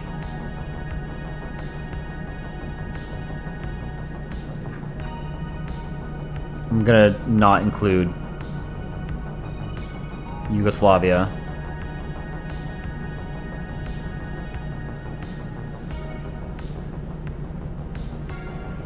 This is effectively where the Soviet borders were, right? Because they had all those puppet and satellite states in Eastern Europe. That's a lot better geography than Russia's current borders, right? Because you have, is this the Fulda Gap? Where's the Fulda Gap? No, the Fulda Gap is like right here. But you have two choke points in northern Germany and then the Fulda Gap in central Germany, where it's thought that like this is where World War III would have happened. These 2 points. This is where the Soviets and NATO would have fought each other. Fortunately, it didn't happen that way. But those were the main weak points of Soviet geography. Otherwise, everything else, like they controlled most of the northern European plain, and then they extended all the way past the Caucasus, right? So Russia, as it exists today, has much worse geography than the Soviet Union did. The Soviet Union, being just a bigger country, had more expansive borders. and puppet states that were more easily defensible. And that's part of Putin's rationale for invading Ukraine, but it's bullshit, right? Even if Russia were to conquer all of Ukraine, and we'll include Belarus because Belarus is a puppet state. If this is what Russia's borders looked like, it's not much better. Because Russia can't defend against all of this. And now you have Finland and NATO too, right? It's too much. That's way too long of a border for them to defend. So it doesn't, even them conquering all of Ukraine doesn't really make their defense better. It's just, he wants to conquer Ukraine because he's an asshole. That's it.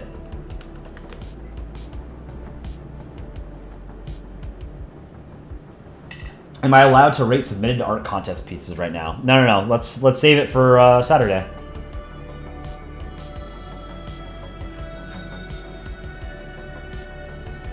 Netherlands Ball, you've got a comic. How to Draw USA. Make sure this is okay.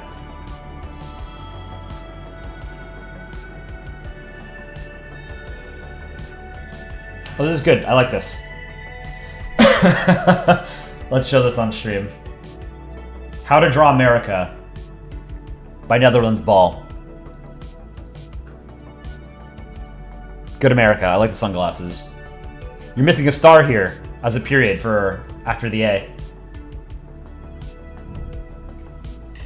Start with the canton in the top left corner. Make sure it takes a quarter of the ball. Now for the stripes, do not make the stripes too big. Make them moderate size. Include all 13. You don't have to do all 13. It's probably better if you do, but I used to do all 13, but it's kind of busy. Now I do like 7. But yeah, don't do, this is on the left.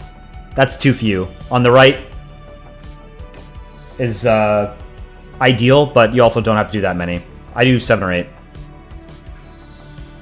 It's tricky with the stars. You may not draw a 50 star. You may not draw dots for stars. You must draw every star as a star. You don't have to draw 50 stars, but you do have to draw stars. So yeah, this is good. They don't have to be the same size. Just draw the stars. Now slap some shades on, and it's the United States of America, baby. Yep. One of my favorite things about, because Polandball is like a totally public medium, seeing people's interpretations of the same rules and characters is really interesting. So comparing how people draw sunglasses is one of the things that I like looking at.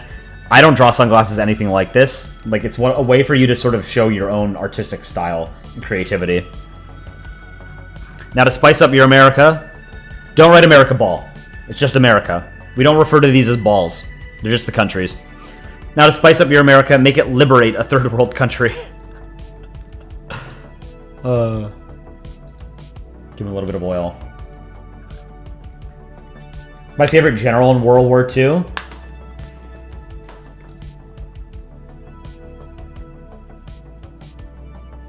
I don't stand them enough to have one, but there were effective generals and ineffective generals, you know.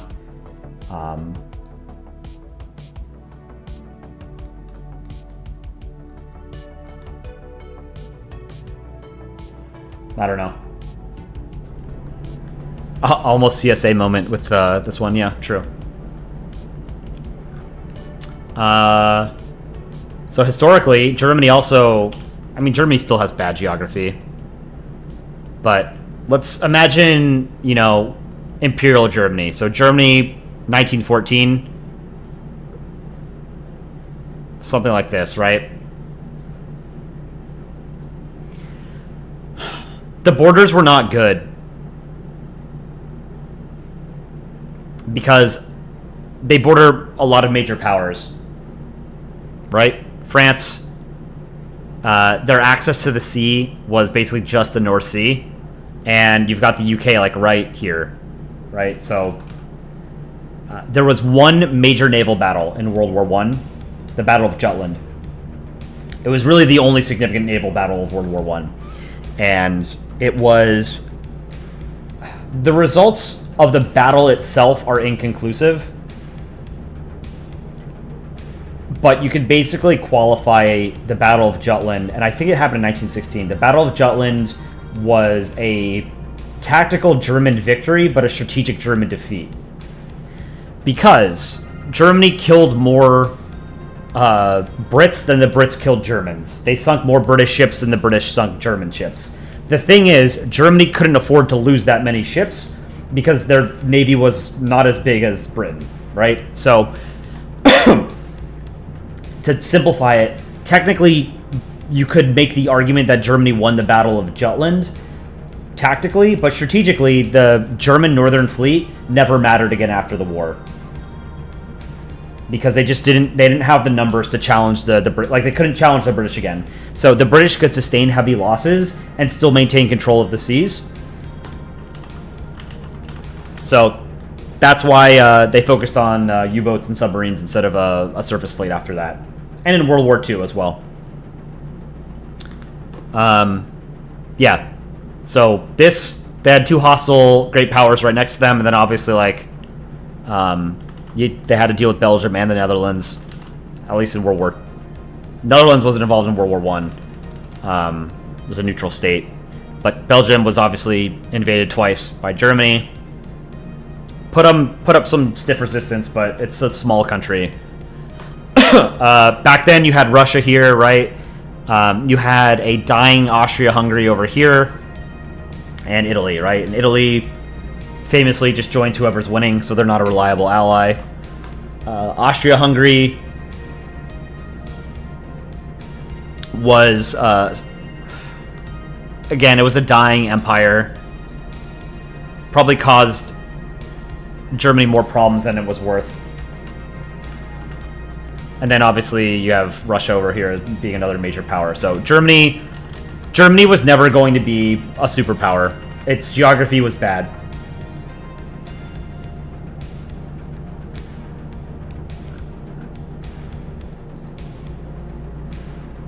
I like talking about this stuff. I don't know if you guys are bored with it. Somebody is bored, so let's move on.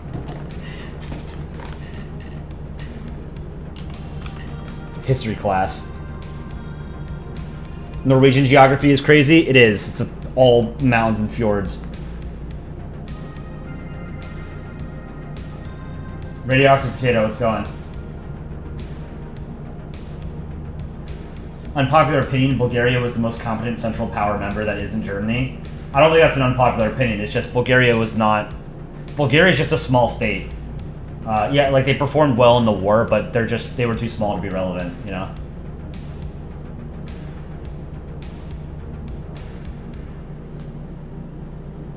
So I am going to merge this real quick, copy it. What does this look like?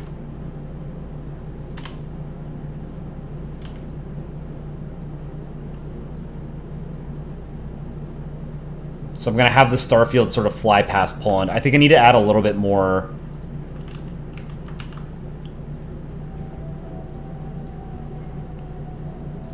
detail to Poland's spacesuit.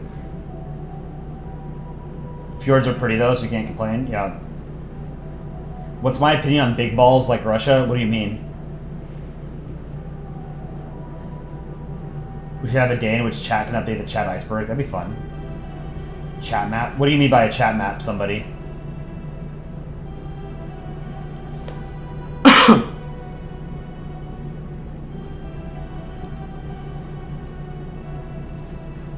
didn't really draw today. I need to give Poland different eyes. Like a little bit smaller and then like tears in the eyes.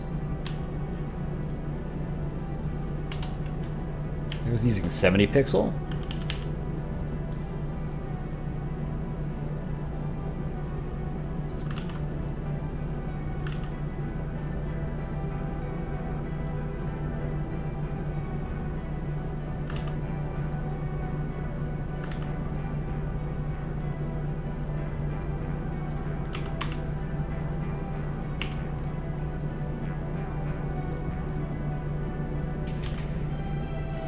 Pull the eyes down a bit. Okay. This is going to be for a short.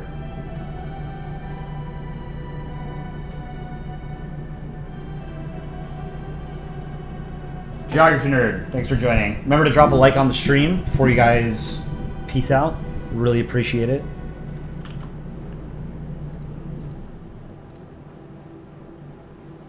Let's add some tears. Let me find an old comic of mine that has tears.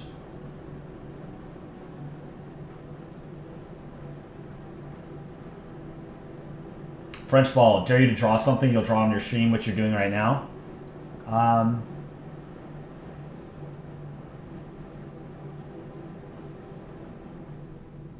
Draw Imperial Japan on an aircraft carrier. Pyro, can I rate one of your first drawings for Polandball? Breaks a few of the rules. Yeah, sure. Did you post it in Discord? Oh yeah, I see it. Okay, let me download it. NATO family. Let's take a look. It's one of Pyro's first drawings. This is pretty good for a first drawing. You copied and pasted Albania's flag though, and resized it. I can tell. Same thing with Montenegro's coat of arms. I like the Baltics. Just I think the Greek flag, is that the right color for the Greek flag? UK, Belgium, Czech Republic. Where are Czech Republic's eyes? Slovakia, Slovenia, and I guess it's supposed to be Croatia? No. Is it?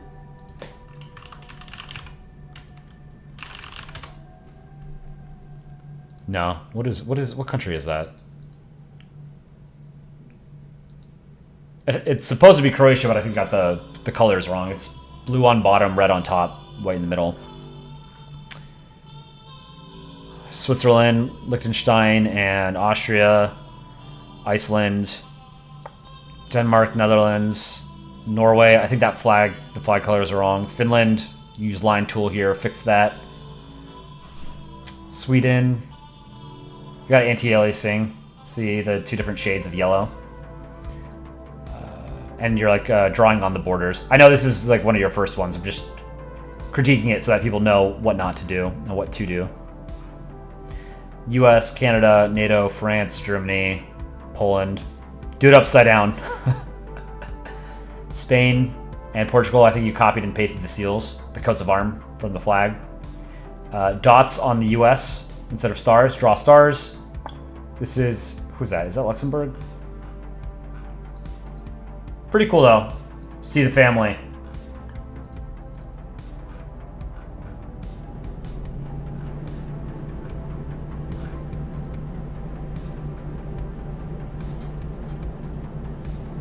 It's pretty good stuff. Gate Nerd, how's it going? Gate Nerd is drawing for a short, right? I saw you were drawing Mexico when you streamed on Tuesday. I need those art assets. Oh, I was looking for tears. Hold on.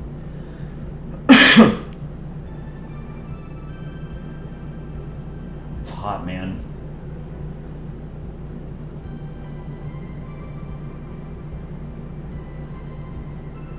We're gonna do a poll.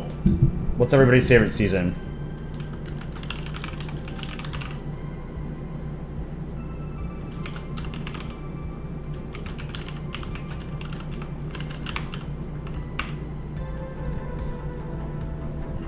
I'm not a huge fan of summer. I've always liked, winter's always been my favorite season. I'm curious what you guys like.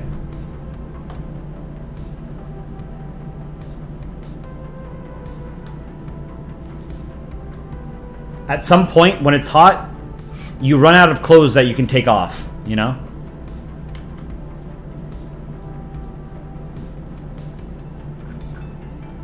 Why?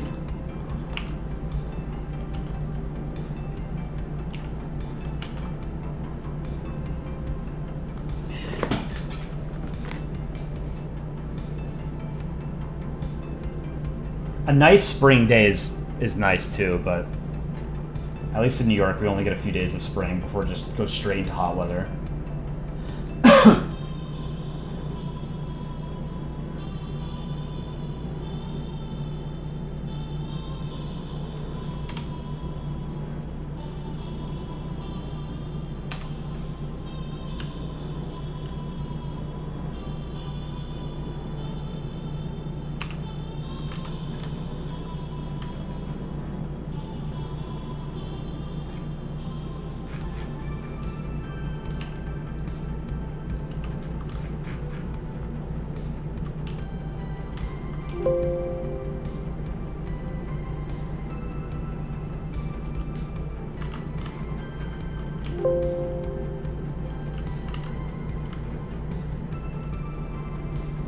I'm actually going to look at Jose's portrait that I drew. I like these buttons.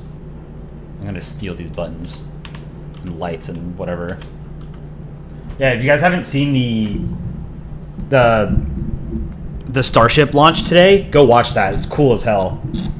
I've never met someone who wasn't impressed by a rocket launch. That's on my bucket list. I want to see a rocket launch. I want to take my dad to see the Artemis 3 mission when that one launches. That's going to be the first NASA attempt to go back to the moon. There's a pretty good chance that China actually will make it to the moon before the US makes it back.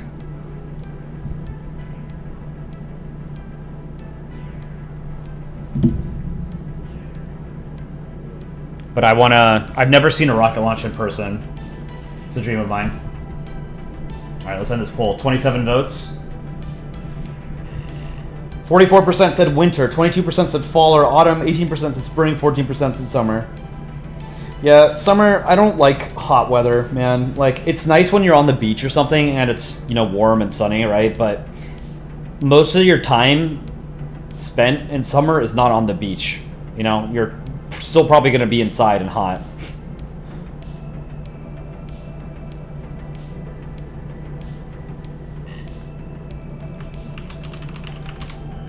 Let's do some buttons.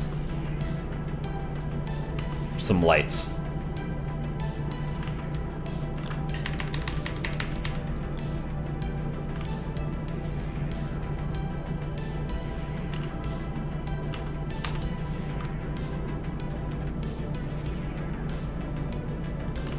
Red one underneath it, maybe? Keep it cartoony.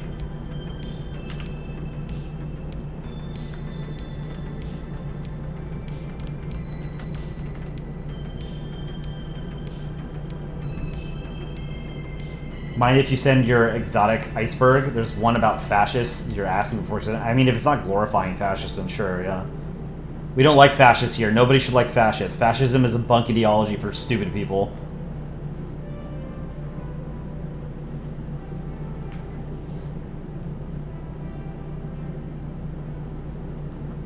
Jacob, thanks for joining.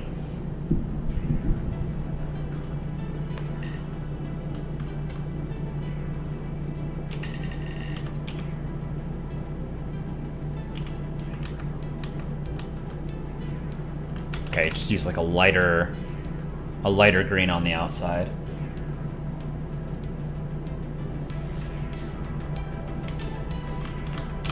So behind the buttons. Do this.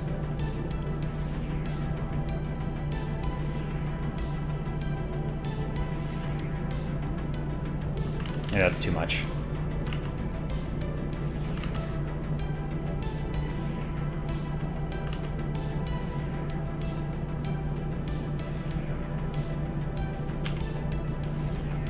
Yeah, that's all right.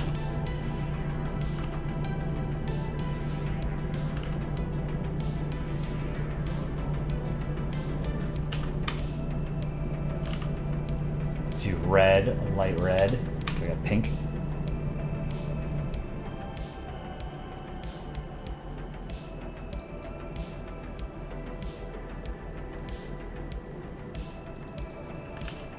That looks pretty good.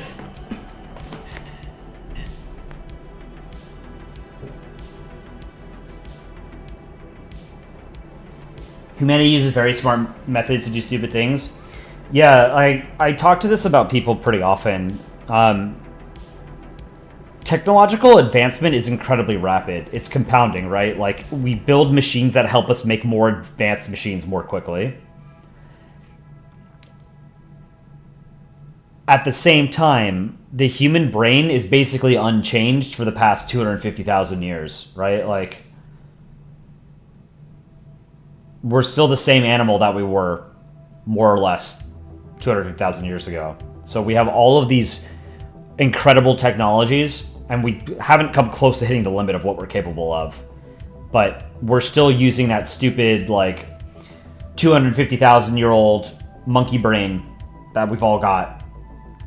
You know, when, like, you could take someone from 250,000 years ago, pluck them into modern society, and you could teach them, you know, English and math and history and whatever, and they would be just like anyone else, right? It's not like we haven't really evolved significantly in 250,000 years, so we're still working with that same brain, right? So we've got these animal instincts that just don't necessarily work well for the betterment of the species when we have all this technology, right? Like, we weaponize everything. We kill each other over stupid things. Humanity is the stupidest creature ever.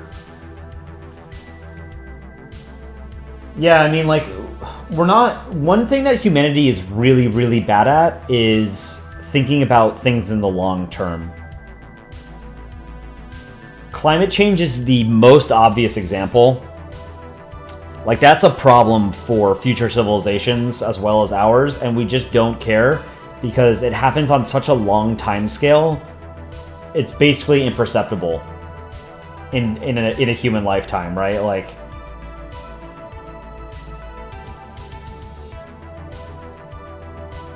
$150,000 years ago, our cognition did improve slightly. Yeah, I was just making a sort of a blanket statement, but yeah, I mean, like, evolution doesn't stop; it's a continuous thing. But you know, species themselves, like classifying different things into different species, it's a gradient, right? Like, at what point is an animal a different species from the preceding generation, right? There's no, like, hard and fast line between a new species and the old species. Because, again, evolution is gradual.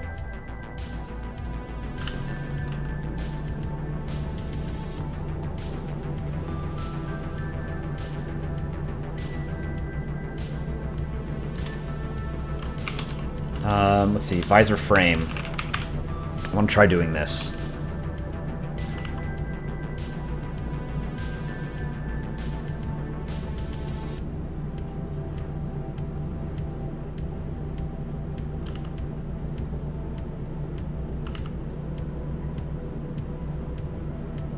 Damn it.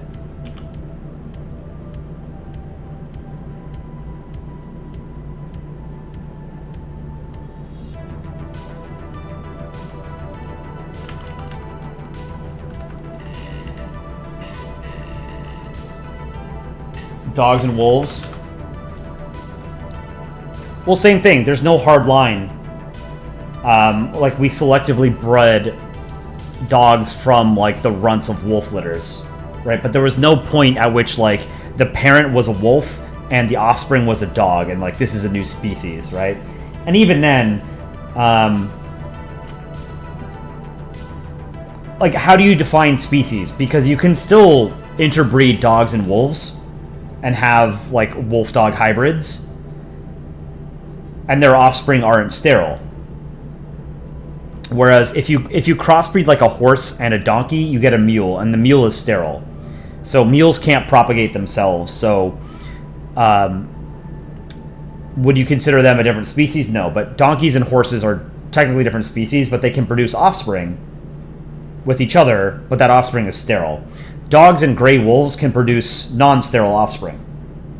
I don't know. I don't think dogs are considered a separate species. I think they're a subspecies of wolf, right? I think dogs are Canis lupus familiaris, right? And wolves are Canis lupus.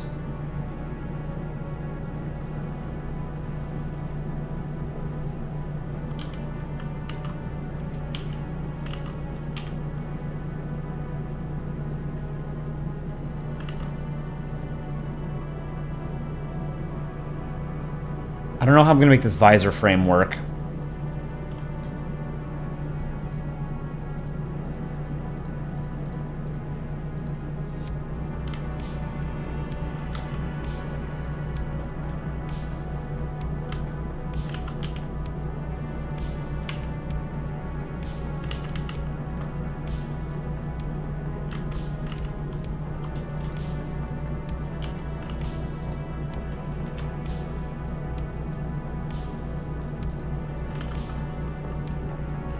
Gay nerd, the frequency of interbreeding also determines speciation. Dogs are their own species because they usually don't breed with wolves. Yeah, that makes sense. But my point is that species are, it's not like a hard and fast thing. Like, it's something that, it's a term that we created to categorize species that, or to categorize animals that are similar to each other, right? It's not like a law of the universe that we discovered. It's a way that humans have decided to categorize animals and plants and fungi. Michigan's naval artist. I am not doing profile pictures tonight. Sorry. Maybe this weekend or tomorrow. 7 accounts banned. Is that no name? You've got something you want me to take a look at? Let me see if I can show this on stream. Oh, it's a meta comic.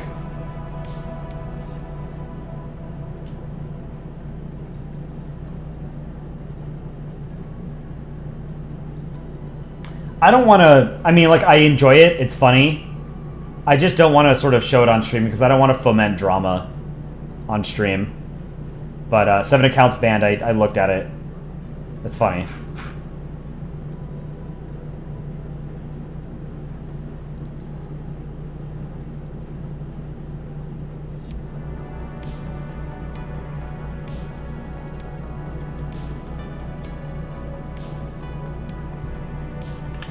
I need to figure out how I'm going to do this.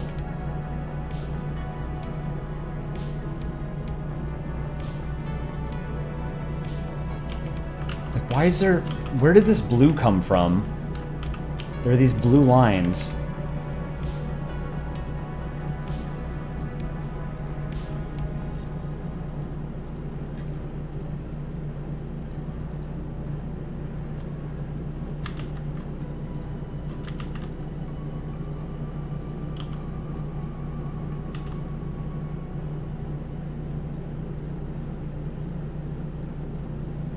So strange.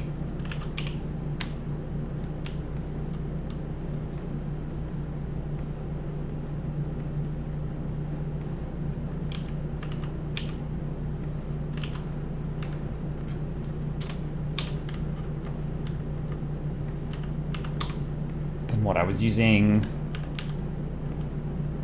40 pixels. I wanted to recreate. Let me find that studio panel I have from PNN. I like the way I did the spacesuit in this shot. See how the visor comes out like that, and then like the ball is in frame? I really like how I did that, and I'm having a hard time recreating that.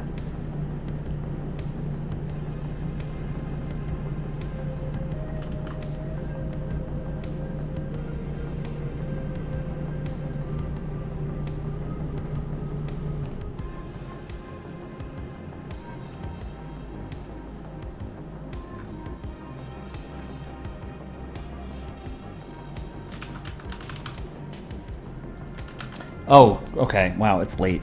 Salmonella outbreak from cucumbers. Whole cucumbers are believed to have sickened people in 25 states. Tap for more. I just bought cucumbers. The CDC is investigating a multi-state salmonella outbreak linked to whole cucumbers distributed by Fresh Start Produce Sales. The company's issued a recall. Huh. Hold on. Let me see if I have those cucumbers.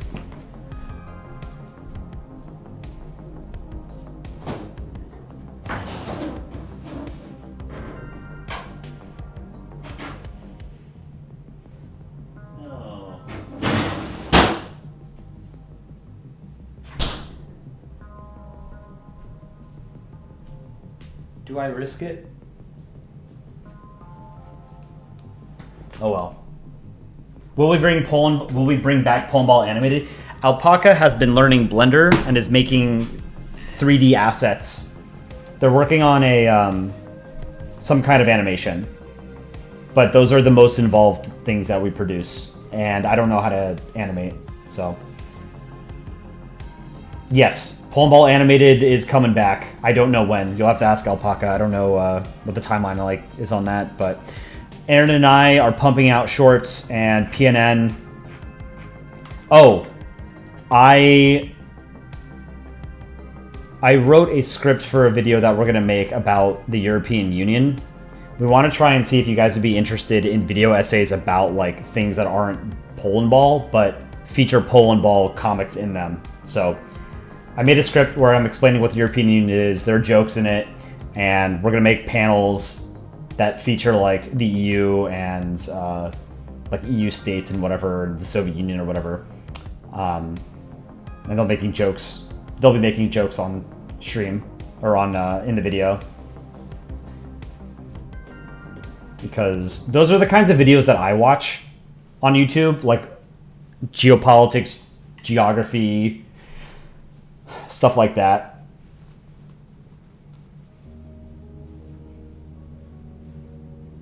.3D animations, yeah, I don't know how to do 3D animations. Brain for breakfast type content you'd watch. Yeah, that's I think what the goal is. Sort of, I timed myself, like I read my script out loud, I recorded myself, and it was about 8 minutes long, but I was speaking pretty quickly. So I think with editing and pacing myself, it'll be probably closer to 9 or 10 minutes. I think it's pretty good. Like, I know the European Union inside and out. Like, I'm sure we have a lot of European viewers. I know more about the European Union than any of you. I promise you. I studied it. Like, genuinely, in academia. I'm a simp for the EU. I love the EU. I think it's a great organization. But I'm going to call stream there for tonight because I actually have to wake up early tomorrow for some stupid work stuff. But it was fun seeing you guys. I will stream again tomorrow night. So remember that the art contest is on Saturday. Let me pull up the rules real quick. Yeah, you're European, but you don't know too much about the EU. It's a complicated organization to understand. Just make sure not to cite Wikipedia. Oh, I don't need to. This is all stuff from my master's program. Let me find the art rules before I end stream formally. Here. Art contest number 4 on Saturday. We are doing an art contest about historical Europe. The rules are to draw an art piece about a historical European country or empire. Collaborations count as each person's entry. Don't do something about Nazi Germany or the Soviet Union. European history is thousands of years long. We don't need to see World War II stuff or Cold War stuff. How do you enter? Draw something, submit your entry into our Discord's comics and art channel. I will download them before the stream on Saturday morning. Where is that going to be held? Same place you guys are right now. And it'll be at 10 a.m. Eastern Daylight Time in the US on Saturday morning. So, in about a day and a half. You guys have got time. The rules are pretty simple. Don't ask me, like... The rules say no Nazi Germany or Soviet Union. If you ask me, can I draw the Nazi Germany or Soviet Union even if they're a background character? The answer is no. Just do something else. I don't want to see Nazi Germany or the Soviet Union. There's a lot of European countries that don't exist anymore. Draw those countries instead. You could do something like the French Fourth Republic, which doesn't exist anymore. You could do Austria-Hungary. You can do the Ottoman Empire. You can do the Holy Roman Empire. You can do the Roman Republic. Do something like that. All right. Thank you guys for joining. Make sure to drop a like on the stream. Go and like our other shorts and videos. Check them out. Proselytize to your friends, families, and enemies. So check out our channel. I will see you guys tomorrow. 7 accounts banned. I read your comic. I'm not showing it on stream because I don't want to foment drama. I will see you guys tomorrow. Have a good rest of your morning, afternoon, evening, or night. Take care, guys.